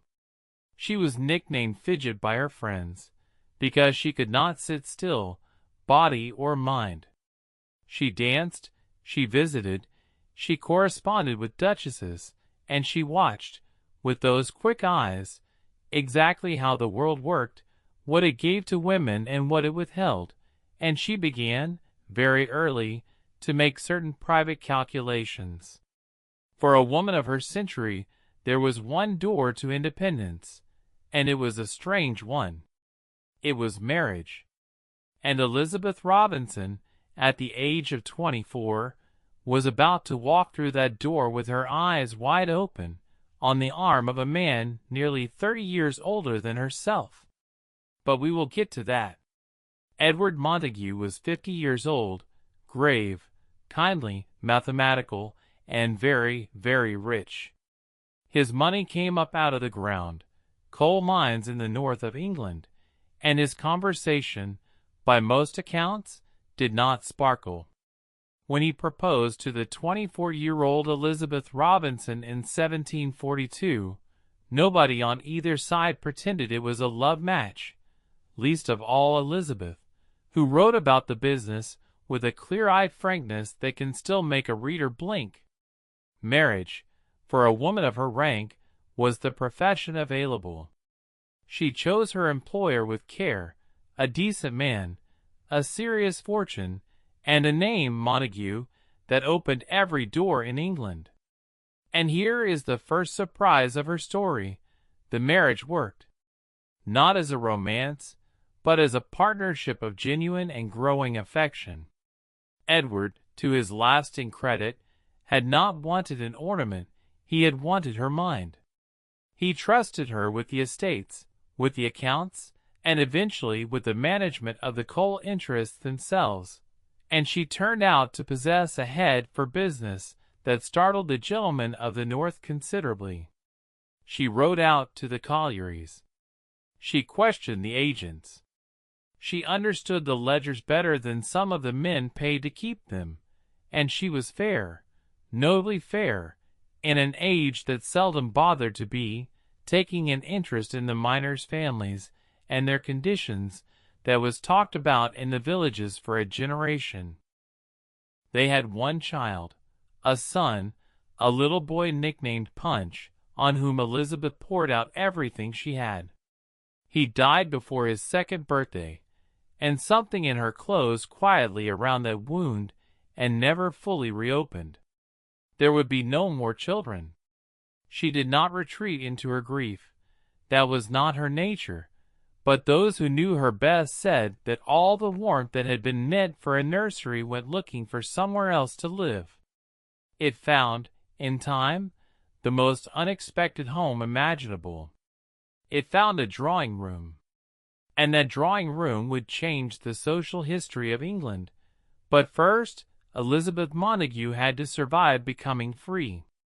In 1775 Edward Montagu died, full of years, leaving his widow one of the richest women in England, mistress of estates, collieries, and an income that made dukes thoughtful. Elizabeth was 57. And now pay attention to what she did not do, because all of fashionable London was watching for it. She did not remarry. Not then, not ever, though the fortune hunters circled her for years, with their compliments polished to a mirror shine. She had given 23 years to being Mrs. Montagu, wife. She intended, she made it perfectly clear, to spend the remainder being Mrs. Montagu, full stop. Her money was her own, her time was her own, her house was her own, and in Georgian England there was no creature on earth more free than a rich widow, with no intention of surrendering the keys. What she did with that freedom is the reason we remember her. For years, first in her house in Hill Street, she had been quietly conducting an experiment in how an evening might be spent. The standard London evening of her day drowned itself in cards and wine, whole fortunes, and whole marriages sliding across the card tables by candlelight, and Elizabeth Montagu looked at all of it, the deep play, the drunkenness, the talk that never rose above the racing news, and made a decision of beautiful, radical simplicity. In her house, there would be no cards. In her house, the entertainment would be conversation, and she would gather the best conversation in England and serve it the way other hostesses served claret. Understand how radical this was by remembering what she was competing against. The 1770s were the great age of deep play, when a fashionable London evening could swallow £500 between supper and dawn, when heiresses were watched at the faro table by anxious mothers the way sailors watch weather, and when more than one great family's timber was felled to pay a countess's card debts. Against all that glitter and ruin, Elizabeth Montagu set out chairs and offered conversation, and the astonishing thing, the thing nobody predicted, is that she won. An invitation to her evenings became harder currency than an invitation anywhere else in London. She had bet that the cleverest people in England were secretly tired of shuffling, and she was right. Her evenings became famous, then legendary. Samuel Johnson came, the great growling dictionary maker himself, and shone. Sir Joshua Reynolds came, with paint still under his fingernails. Edmund Burke came, David Garrick the actor came, and, most importantly of all, the women came, not as decorations, but as combatants, the learned Elizabeth Carter who translated Greek philosophy, the young Fanny Burney trembling with observation, Hannah More, Frances Boscawen. At Mrs. Montagu's, a woman with a mind was not an oddity to be endured. She was the point. They needed a name, this new tribe of talkers, and the name, when it arrived, came from a pair of stockings. Among the regular guests was a gentle, learned, absent-minded botanist named Benjamin Stillingfleet, who was poor, and could not afford the black silk stockings that formal evening dress demanded. He came anyway, in his everyday worsted stockings of blue, and Mrs. Montagu, who valued his talk far above his tailoring, would not hear of him staying away. Somebody, laughing, called the gatherings the Bluestocking Society, the club where blue stockings were welcome, and the joke stuck and grew until bluestocking came to mean any woman of intellect and letters.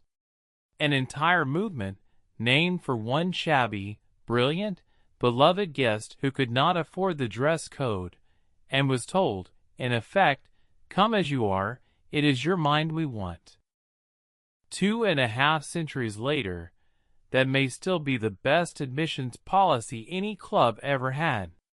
Her rules for these evenings were few and firm. No cards, of course. No drinking beyond civilization. And no quarreling. Wit was welcome, wounding was not. She arranged her guests, some said, in a great half-circle with herself at the center, conducting the talk like an orchestra, drawing out the shy, gently muting the loud, setting subjects going the way one sets a top spinning. Johnson, who did not distribute compliments carelessly, gave her the title that stuck, the Queen of the Blues. She ruled, said another guest, as reasonable monarchs do, by making everyone in the room feel more intelligent than they had felt when they arrived. And she could match any of them. When the French philosopher Voltaire attacked Shakespeare, sneering at the barbarous English playwright, it was not one of the university men who answered him for England. It was Elizabeth Montagu, who in 1769 published her essay on the writings and genius of Shakespeare, a spirited, learned defense of the national poet that ran through edition after edition and was praised across Europe. She published it anonymously at first, as women did, but the secret leaked, as secrets do, and the news that the champion of Shakespeare was a woman, and a hostess at that, delighted the public beyond measure. The Bluestocking Queen had proved the point of her whole existence, that the drawing-room could outthink the academy, and do it in better company, with better tea. Let us slow down and actually attend one of these famous evenings, because the details deserve savoring, and Mrs. Montagu would expect nothing less of us. You arrive at Hill Street after dinner, and the first thing you notice is what is missing, the card tables. In every other great house in London the green baize is out by now, and the candles are gathered over it like moths, but here the chairs are arranged for talk, and in the early years the hostess set them, quite literally, in a great half-circle, with herself at the head of it, so that no one could hide, no one could huddle, and every voice belonged to the whole room. Guests joked, a little nervously, about being arranged like a parliament. That was rather the idea. The refreshments were deliberately modest, tea, lemonade, biscuits, perhaps orgeat, because Mrs. Montagu had observed, correctly, that wine improves conversation for exactly 40 minutes and then dissolves it, and she was building evenings meant to last 4 hours. The talk was the banquet. It might begin with the new play at Drury Lane, pass through the latest volume of history, pause on a question of morals or a question of bonnets, both taken seriously, both dispatched with wit, and arrived somewhere nobody had planned, and she steered all of it with a light, invisible hand, remembering who had not yet spoken, planting a question here, retrieving a dropped thread there. Guests said afterward that the conversation at Montagu House seemed to conduct itself. That is what perfect conducting looks like. And consider whom you might find in the half circle on an ordinary Tuesday. The formidable Elizabeth Carter, daughter of a country clergyman who had taught herself Greek, Latin, Hebrew, French, Italian, German, and for good measure Arabic, and whose translation of the philosopher Epictetus was the standard one in England, done by a woman in a plain gown who also, famously, made excellent puddings, and who was Mrs. Montagu's dearest ally for 50 years. The two of them together were the twin pillars of the whole bluestocking world, and their letters to each other, decade upon decade of them, are one of the great records of female friendship in any century. Near her, perhaps, gentle Mrs. Vesey, who kept her own rival evenings and whose approach to seating was the exact opposite, she scattered the chairs in little clumps all over the room and let conversation form like weather.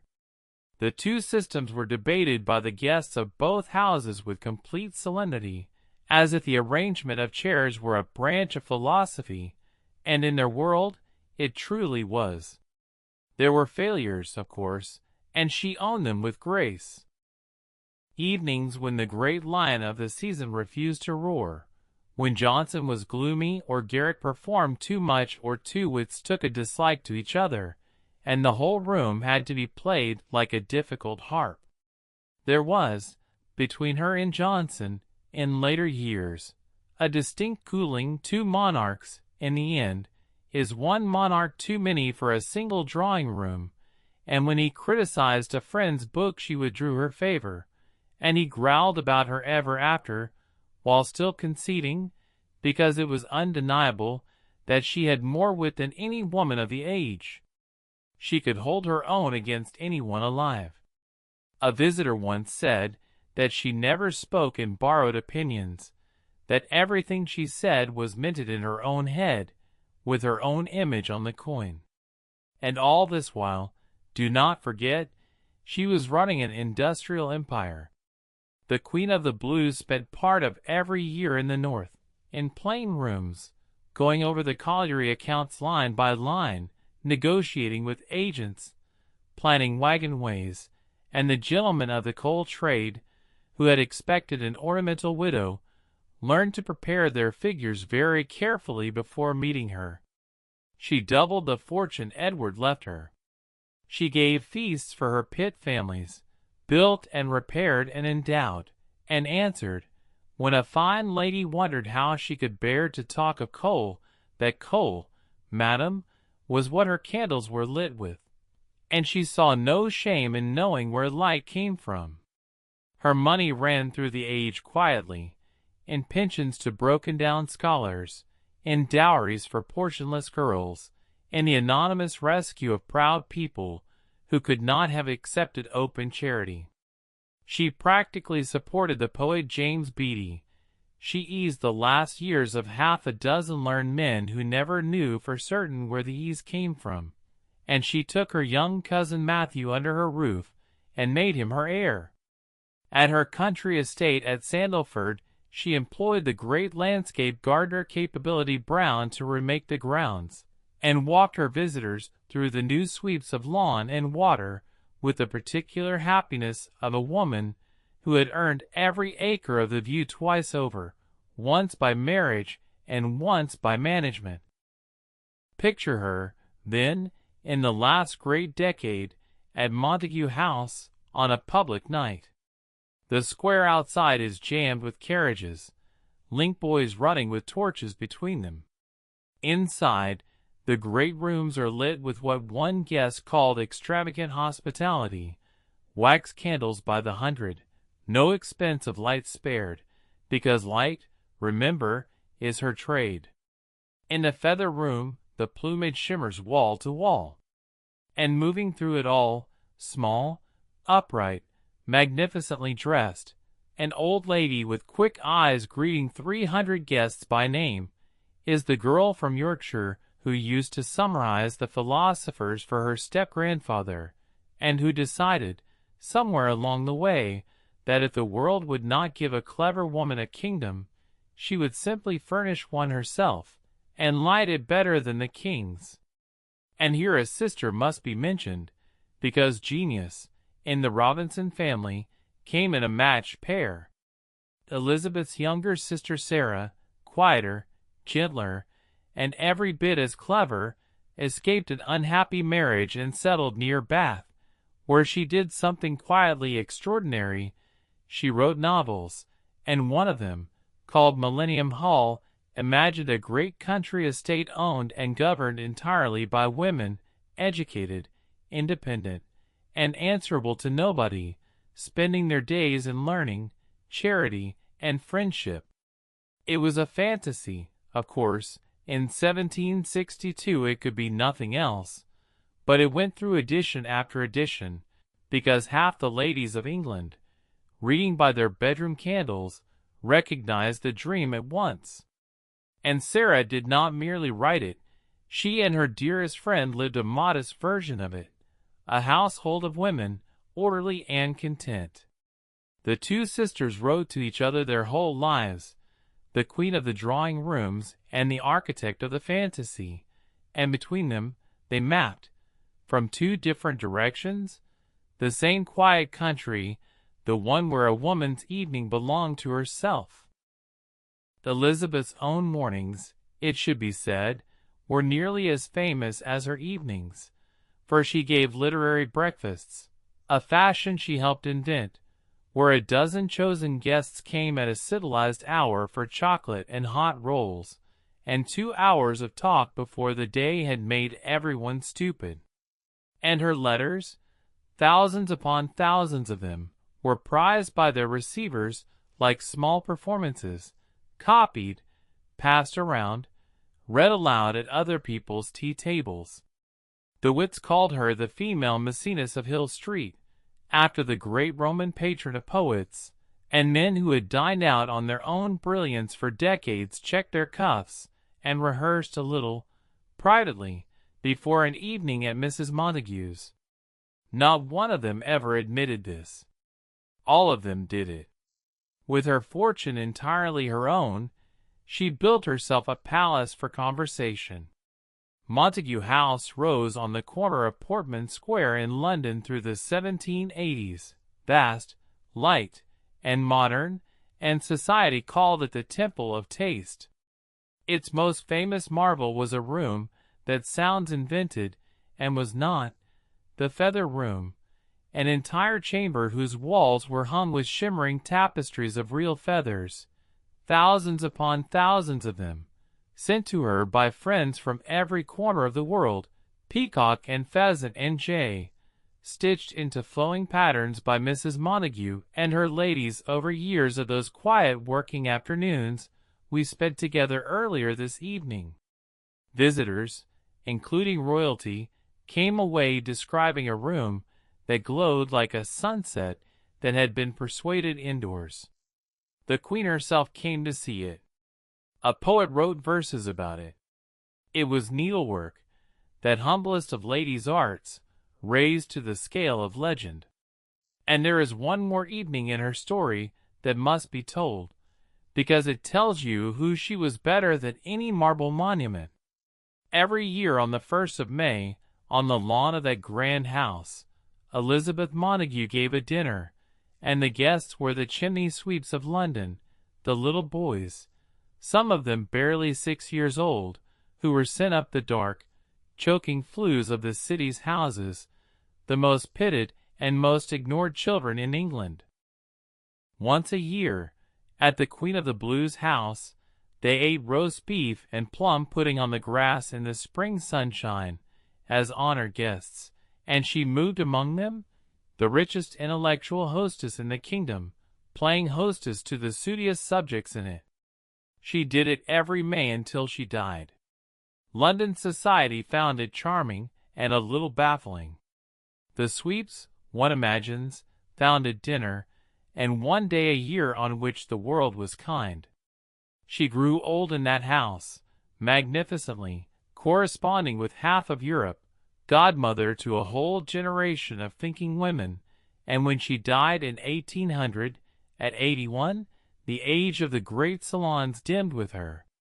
They called her the most brilliant hostess England ever produced, and the compliment, though true, is too small.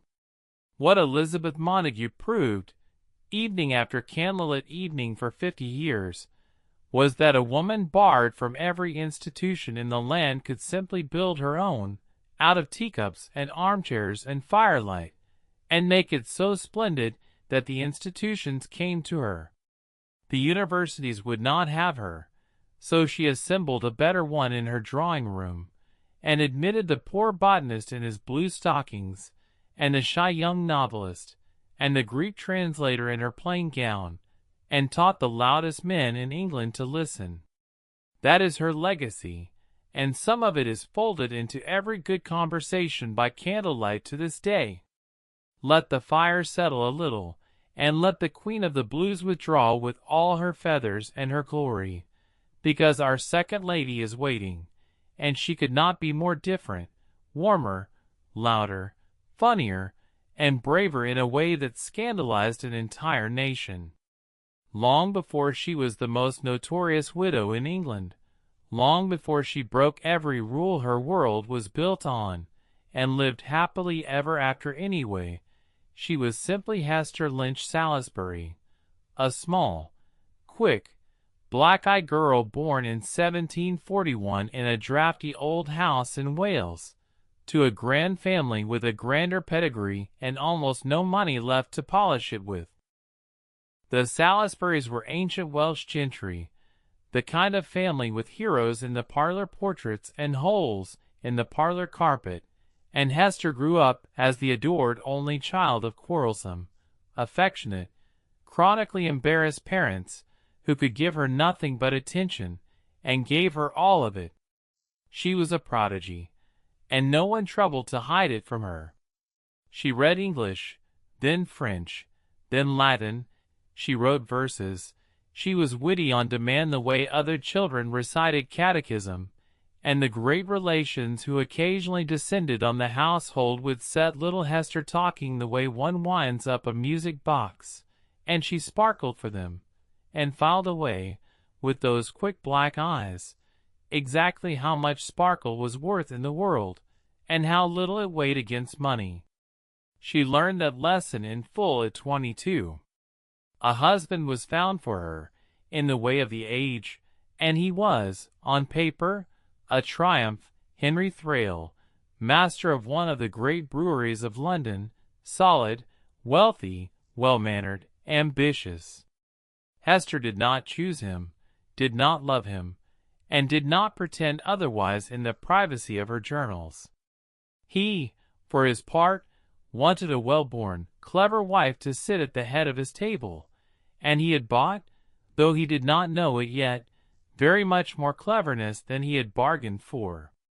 They married in 1763, and the little Welsh prodigy became Mrs. Thrale of the Southwark Brewery, mistress of money at last, and about as lonely as a young woman can be in a large, comfortable, loveless house. And then, 2 years into the marriage, a friend brought a guest to dinner, the strangest, rudest, saddest, most brilliant man in England. And everything changed. But we will get to him in a moment. The guest was Samuel Johnson, the same Johnson we met glittering at Mrs. Montagu's, the most celebrated man of letters in the kingdom, and in 1765, when he first came to the Thrales' table, one of the loneliest men alive. His wife was long dead. He lived in cluttered rooms, with an odd assortment of dependents. He was tormented by melancholy, by fears he could name to no one, by long black nights when his own mind turned on him. And little Mrs. Thrale, 24 years old, looked at this shambling, growling national monument, and did the one thing nobody else in England had thought to do. She was not awed by him. She teased him. She made him comfortable. She poured him tea at midnight and let him talk, and listened, actually listened, and within a year the great Johnson was, by his own confession, happier at the Thrales' house than anywhere else on earth. At Streatham Park, the Thrales' country house south of London, a room was fitted up for him, his own room, kept ready always, and for the next 16 years Samuel Johnson lived half his life there, an adopted member of the family. And here we must pause on those famous nights, because they belong in an episode about evenings. Johnson feared the night, feared sleep and the thoughts that came before it, and Hester Thrale understood, without ever being told in full, that what he needed was simply not to be alone in the small hours. So she sat up with him, night after night, year after year. When the rest of the house had gone up with their candles, Mrs. Thrale stayed in the drawing-room brewing yet more tea, sometimes until 2, 3, for in the morning, while Johnson talked, argued, confessed, joked, and slowly unclinched. He drank tea in quantities that became a national joke, and she matched him pot for pot. It was, ladies, the greatest tea-table friendship in English history, and it may have saved the sanity of the man who wrote the dictionary. And Streatham itself, let us walk through it once, because it was one of the great good places of this century. A white house in 100 acres, with a lake, a kitchen garden whose peaches Johnson rated like a schoolboy, a gravel walk around the whole park exactly suited to slow talk, and a library that Henry Thrale, guided by his wife and his famous guest, stocked into one of the best private collections in the county.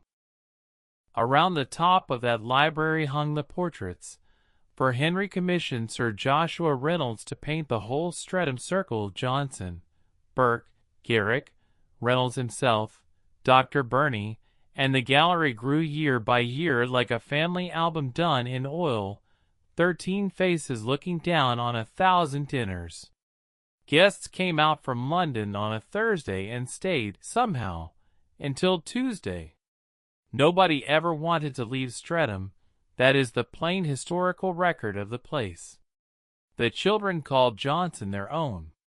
The eldest, a formidably clever little girl named Hester like her mother but known to all the world as Queenie, was the great man's particular darling, and he taught her Latin, gravely, patiently, one of the most learned men in Europe conjugating verbs with a small girl in a sunny parlor, and their lessons and letters went on for years. The whole family traveled together to Wales in 1774, so that Hester could show them the mountains and the crumbling grandeur of her childhood, and to France the following year, Johnson grumbling magnificently at French cooking, French beds, and French politeness the entire way, while Mrs. Thrale, who spoke the language beautifully, smoothed the road in front of him from Calais to Paris and back. And she kept the record. Johnson himself urged her to it. Get a little book, he told her, and write in it the things worth keeping, and she did, beginning the journals that would become Thraliana, and filling them with him, his sayings at table, his kindnesses, his griefs. The flashes of the greatest talker in England caught the moment they left his lips, along with her own verses, her recipes, her accounts, and her exceedingly candid opinions of her guests. Boswell would get the fame, later, for recording Johnson. But for 16 years, the recording angel of the great man's happiest hours was a small Welsh woman with a teapot, and scholars have been in her debt ever since. Her own wit was quicksilver, and the Streatham evenings ran on it. The company played verse games after supper, rhymes to be capped, epigrams to be finished, characters to be sketched in 4 lines, and the mistress of the house usually won, to Johnson's growling delight.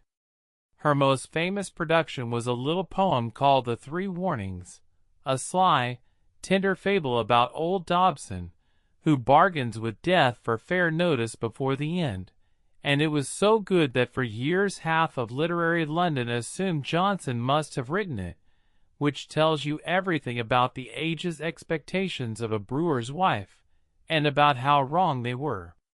She could hold 4 languages, a dinner for 16, a sulking genius, and a teething baby in the same evening, and still have an epigram left over for her journal at midnight. Fashionable London, naturally, could not resist setting the 2 great hostesses against each other, the Queen of the Blues in her half-circle at Hill Street, and the little Welsh wit at her Streatham tea-table, and the ladies themselves obliged with a rivalry conducted in perfect politeness and perfectly visible needle-points. They visited, they complimented, they invited, and each, in her private letters, allowed herself the occasional remark about the other that still draws blood at 250 years' distance. Johnson, who belonged in some sense to both courts, moved between them, like a disputed province, and enjoyed the disputing more than he ever confessed.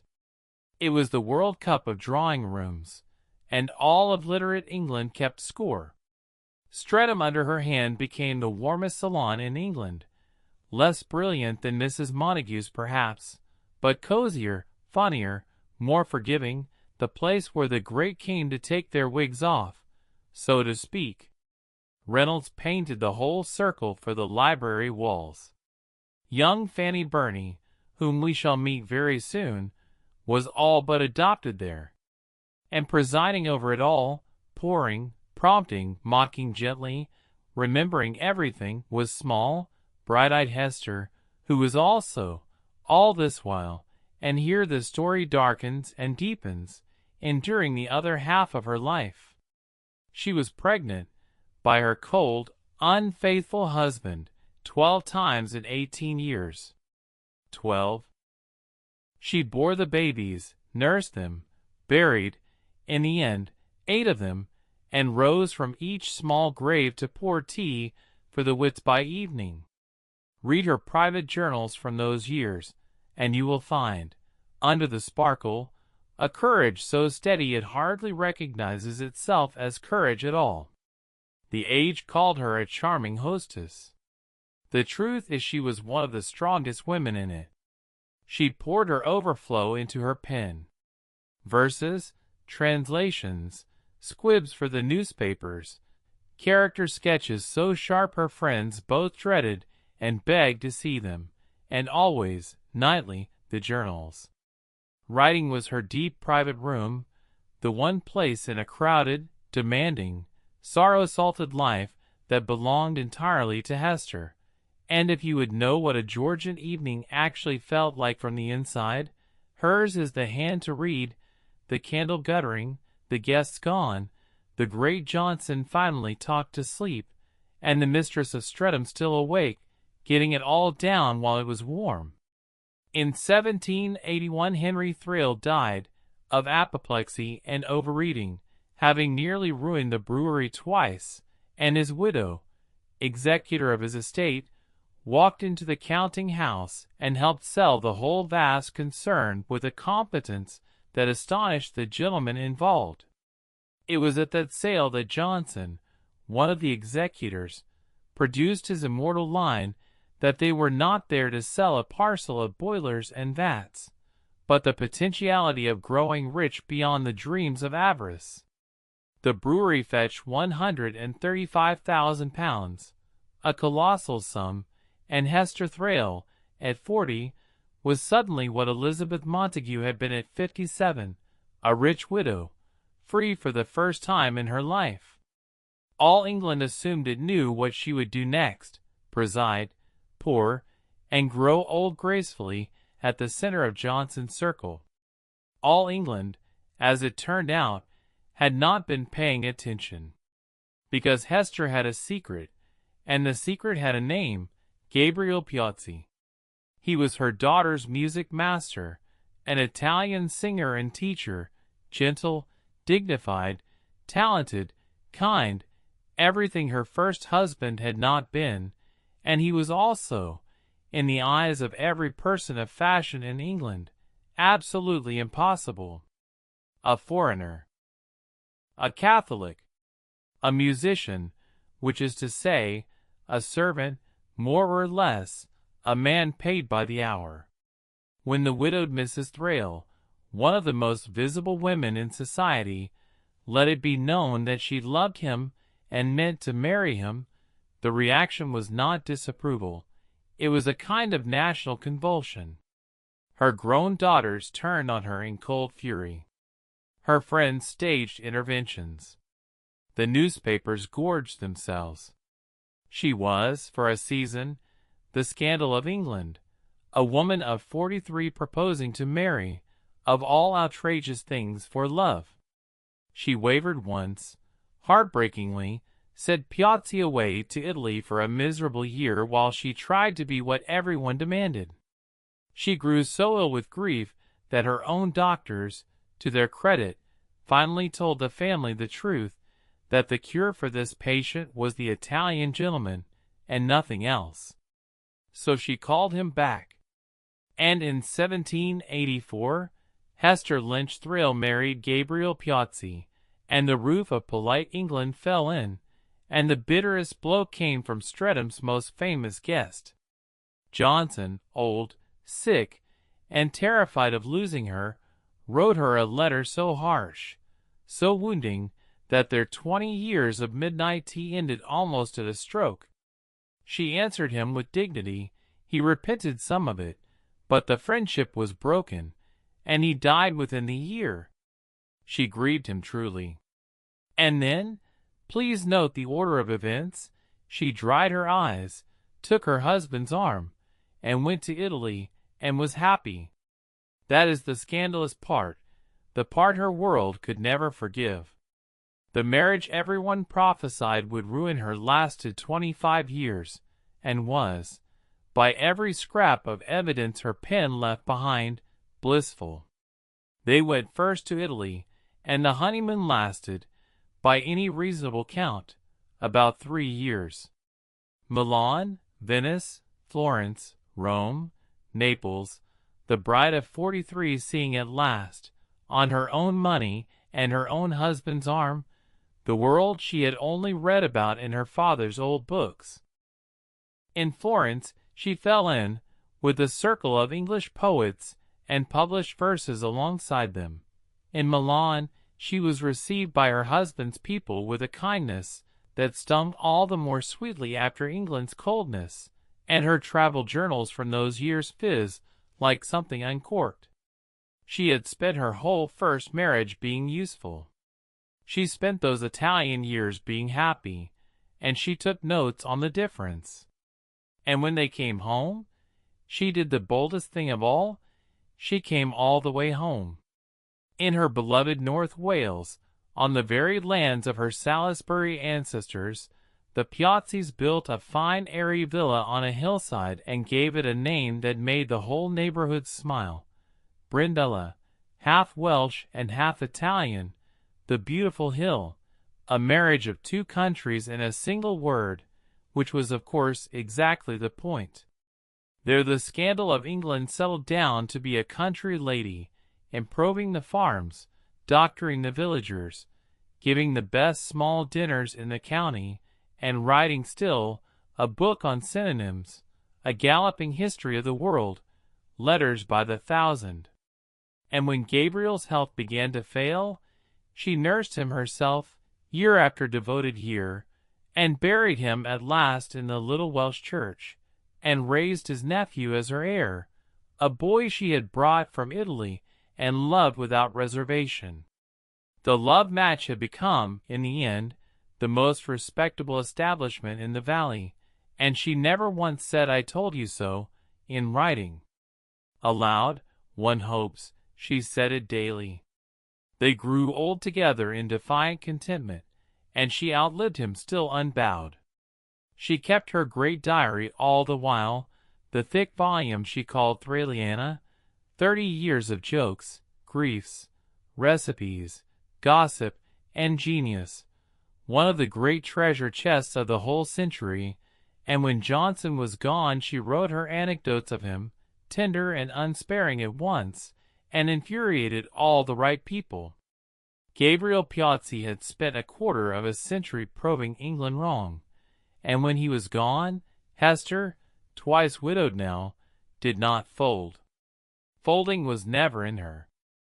Her widowhood she spent largely at Bath, that great warm honeypot of Georgian society, in comfortable lodgings with her books, her correspondence, and an unbroken stream of visitors who came to hear the last living voice of the Streatham age. The young ones adored her.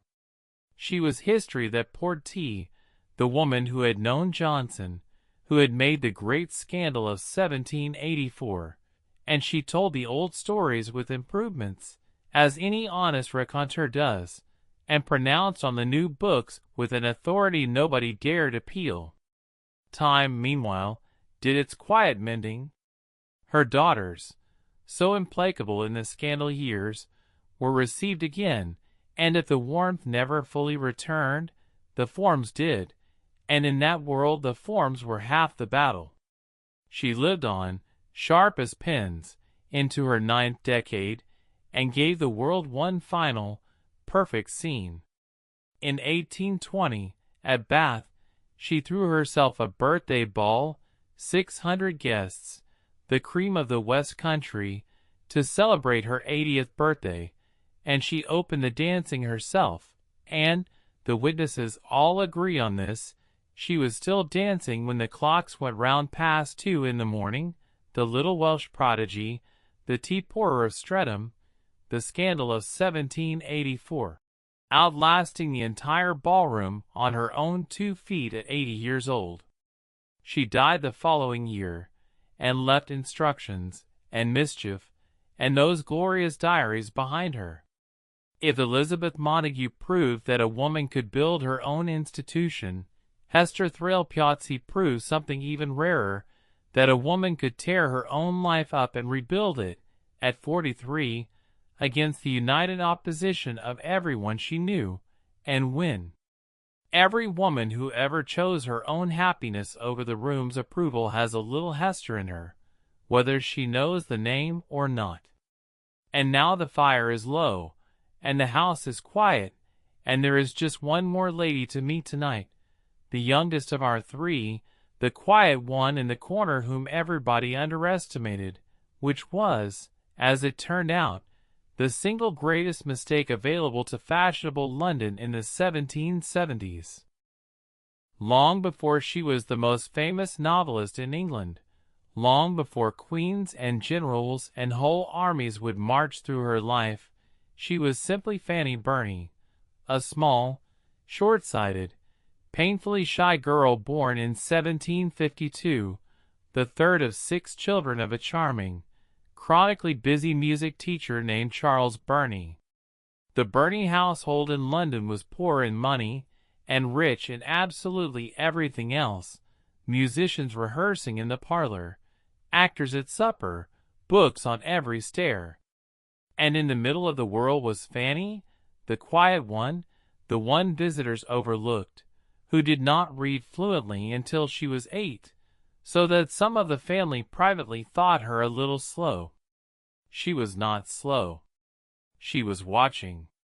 She saw everything, heard everything, remembered everything, every pompous speech and every social disaster, and from about the age of 10 she began secretly writing it all down, scribbling stories and observations in every stolen half-hour, up in a cold little room at the top of the house, in a hand nobody was ever meant to see.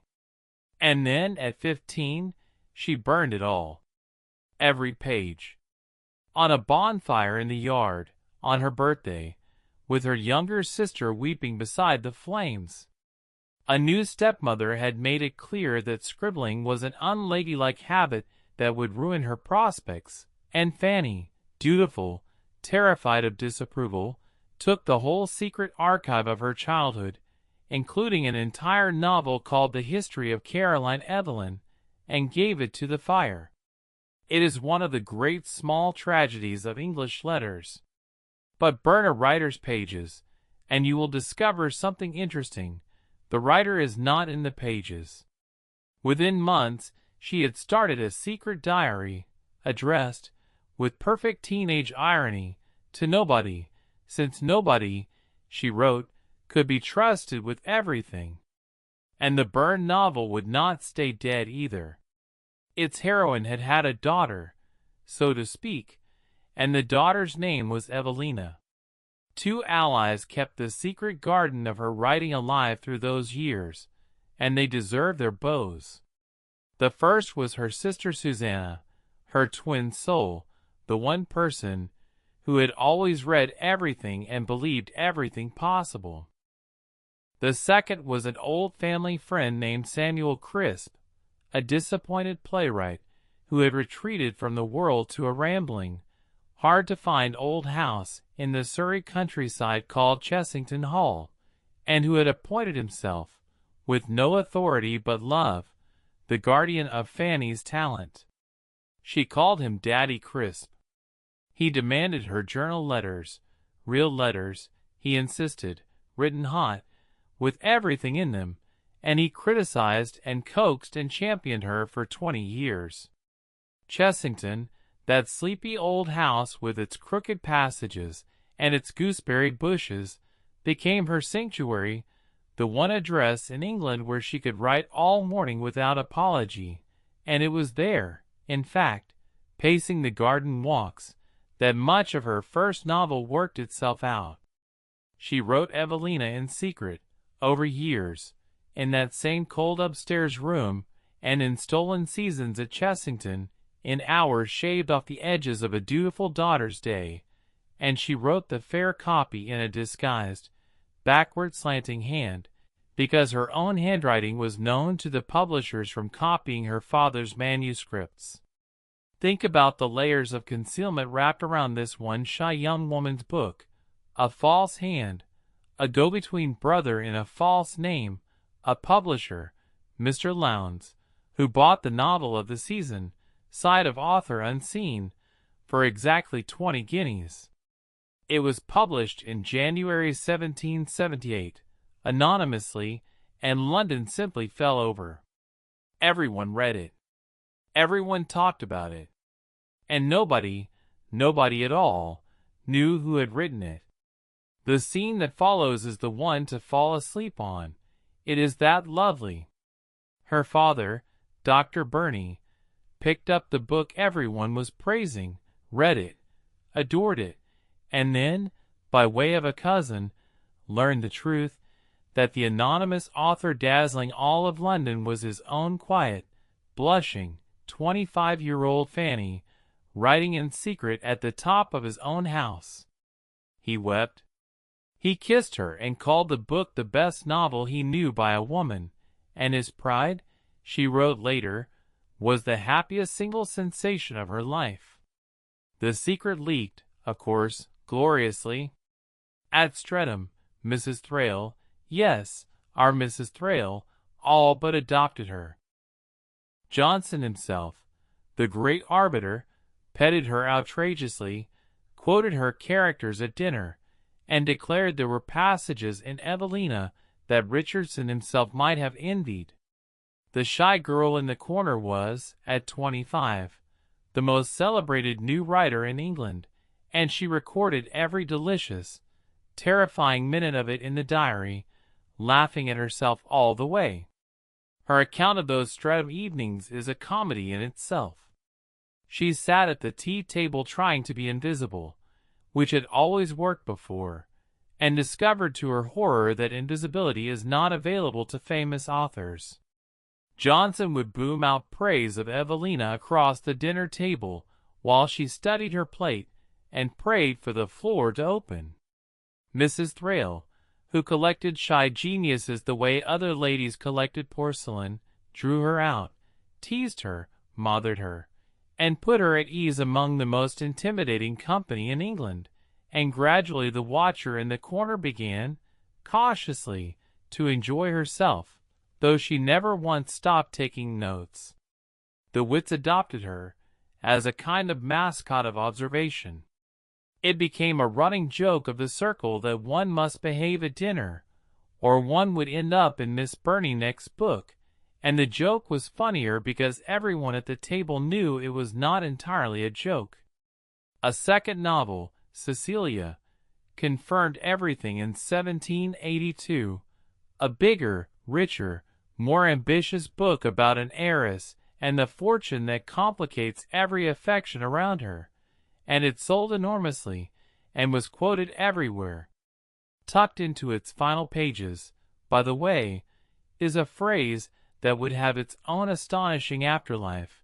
A character declares that the whole unfortunate business had been the result of pride and prejudice, the words set out in capital letters, and a young reader named Jane Austen, growing up in a Hampshire parsonage on exactly this kind of novel, would remember them.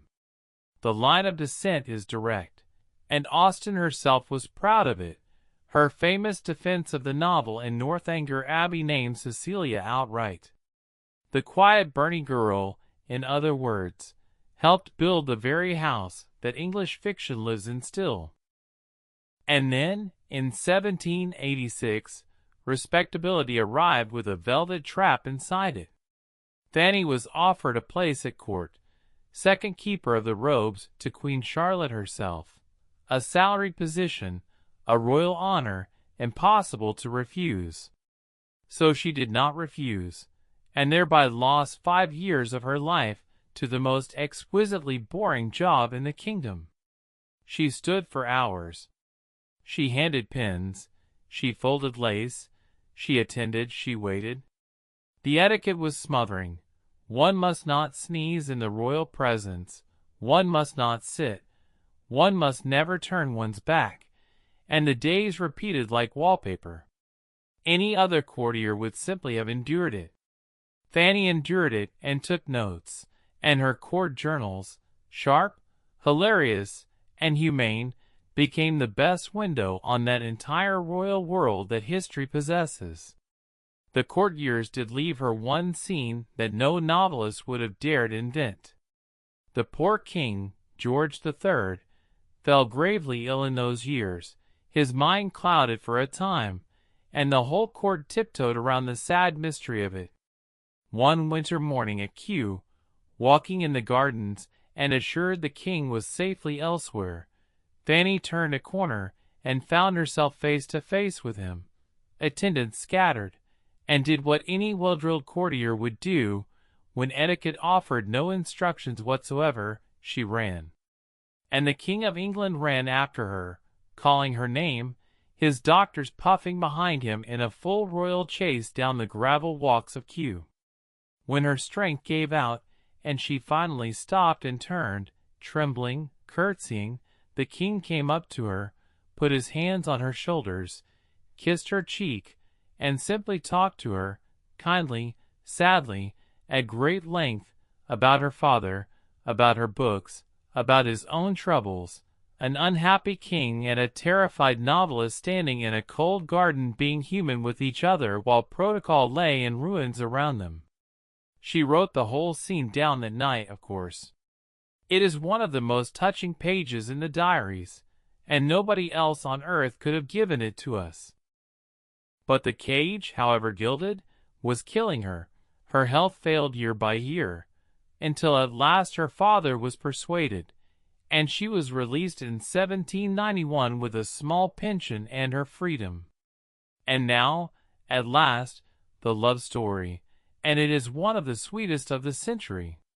In the quiet Surrey countryside where she went to recover, Fanny met a colony of French exiles, aristocrats and officers blown across the Channel by the Revolution, and among them a tall, gentle cavalry general named Alexander D'Arblay, a man of perfect honor and precisely no money whatsoever, his estates and career all lost to the guillotine's new republic. He was teaching himself English. She helped. They exchanged themes and exercises, and the exercise books turned into love letters by the most natural grammar in the world. Everyone sensible was against it. He was penniless, Catholic, French, and she was 41, and marriage would end her pension prospects. They married in 1793 anyway, in a small country church, on a combined income that would barely keep a curate. The courtship itself had unfolded at a house called Juniper Hall, where the French colony gathered, and it remains one of the prettiest episodes of the whole decade.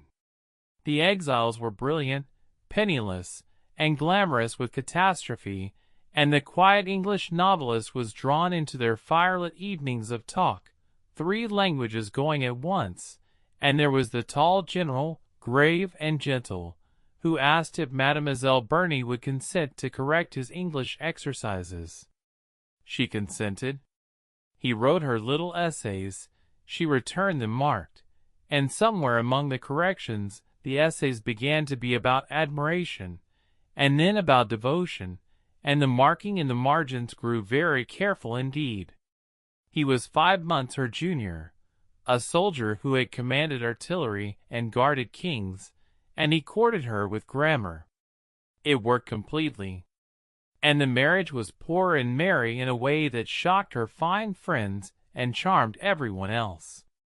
They rented a cottage, and the general, finding himself with no army to command, commanded the garden instead, with results the diaries record lovingly. He pruned the fruit trees at the wrong season with military decision. He mowed down a bed of vegetables he had mistaken for weeds, and dignified the massacre with a full report. He planted cabbages with such strategic confidence that the household ate cabbage, by her laughing account, considerably more often than anyone had planned. She sat writing at the window, while her French general waged his cheerful, losing war on English horticulture, and her letters from those years shine with a plain happiness that needs no translating. It lasted 24 years, and by the testimony of every letter either of them ever wrote, it was a triumph. A son arrived, Alexander, when she was 42. And when the household needed money, the household's novelist calmly provided it.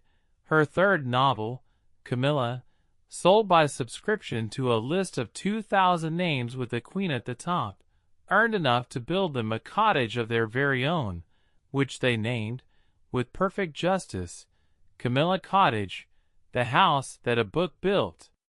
The general dug the garden, the son grew, and the shy girl who had burned her stories at 15 sat writing in a home paid for entirely by her own pen, which in 1796 was very nearly the most improbable happy ending in England. There was even a royal postscript, and it is a warm one. When Camilla was published, Fanny traveled to Windsor to present a copy to the Queen in person, and the King came in while she was there, and the royal family, who had never stopped being fond of their runaway keeper of the robes, gathered around to ask after the book, the husband, and the baby, in that order of politeness and the reverse order of interest. The King wanted to know how much the book had earned, asked outright, in his abrupt kindly way, and on being told the sum, repeated it with satisfaction several times, delighted that literature, for once, had paid an honest woman properly. The girl who had once fled from him down a garden at Kew stood chatting with him now about her royalties. Even the strangest chapters of a long life, it seems, can circle back around and end in sunlight. Life had one more great adventure in store, and it was not gentle. A visit to France in 1802, meant to last months, collided with the return of war, and Fanny was trapped on the wrong side of the Channel for 10 long years, an Englishwoman marooned in the Paris of the new emperor. She faced there, too, a grave illness, and met it, the records tell us plainly, with a courage that awed the great surgeons who attended her, courage she then folded quietly away like needlework, and went on living. She came home at last. She stood in Brussels in the June of 1815 and heard the guns of Waterloo rattling the windows while she nursed the wounded pouring back from the field, and her account of those days remains one of the great eyewitness records of the age, written, as always, in the small hours, by one candle. The Paris years, for all their anxiety, gave the diaries some of their grandest set pieces. She watched the new master of France review his glittering troops at the Tuileries, close enough to study the famous face, and recorded it with the cool, exact eye she had once turned on London dance partners, unimpressed by exactly the right amount. She made a modest, contented home in the suburbs while the general served in the administration, raised her boy, learned the ways of a French household, and waited, year after year, for the sea lane's home to open. When she finally crossed the Channel again after a decade, carrying her manuscript sewn into her luggage, she was 59 years old, and she went straight to her father, and the old man, past 80 now, wept over her exactly as he had wept over Evelina. She outlived her beloved general, and, hardest of all, her son, and she spent her last years as a small, bright, half-legendary old lady in London, editing her father's memoirs and the mountain of family papers, receiving the occasional trembling young admirer, among them no less a personage than Walter Scott, who climbed her stairs to pay homage and found, he wrote, an elderly lady with a simple, pleasant manner and eyes still full of expression, and keeping, to the very end, the diaries she had begun for nobody at 15. When she died in 1840, at 87, she left behind the novels, yes, but above them, that immense, glorious, 70-year diary, tens of volumes, the fullest, funniest, most humane portrait of Georgian evenings that exists, the tea tables, the courtships, the salons, the candlelight, all of it saved because one shy girl in a corner never stopped watching and never stopped writing it down. Almost everything we spent this evening doing, the tea, the whist, the reading aloud, the golden light, we know partly because Fanny Burney was sitting quietly in the corner of the room, remembering it for us. And so the evening ends, as all Georgian evenings end, with the house dark, and the last candle counted and carried up the stairs. The clock in the hall has the night to itself now. The embers are settling in every grate, the shutters are barred, the diary is closed, and somewhere above, 3 ladies we have come to know, the queen of conversation, the dancer of Bath, and the watcher in the corner, are sleeping the untroubled sleep of women who spent their evenings well. Let your own candle go out now gently, no need to hurry. Let the tick of that old clock slow your breathing down, and the warmth of the tea and the fire stay with you under the blankets. The house is safe. The night is soft.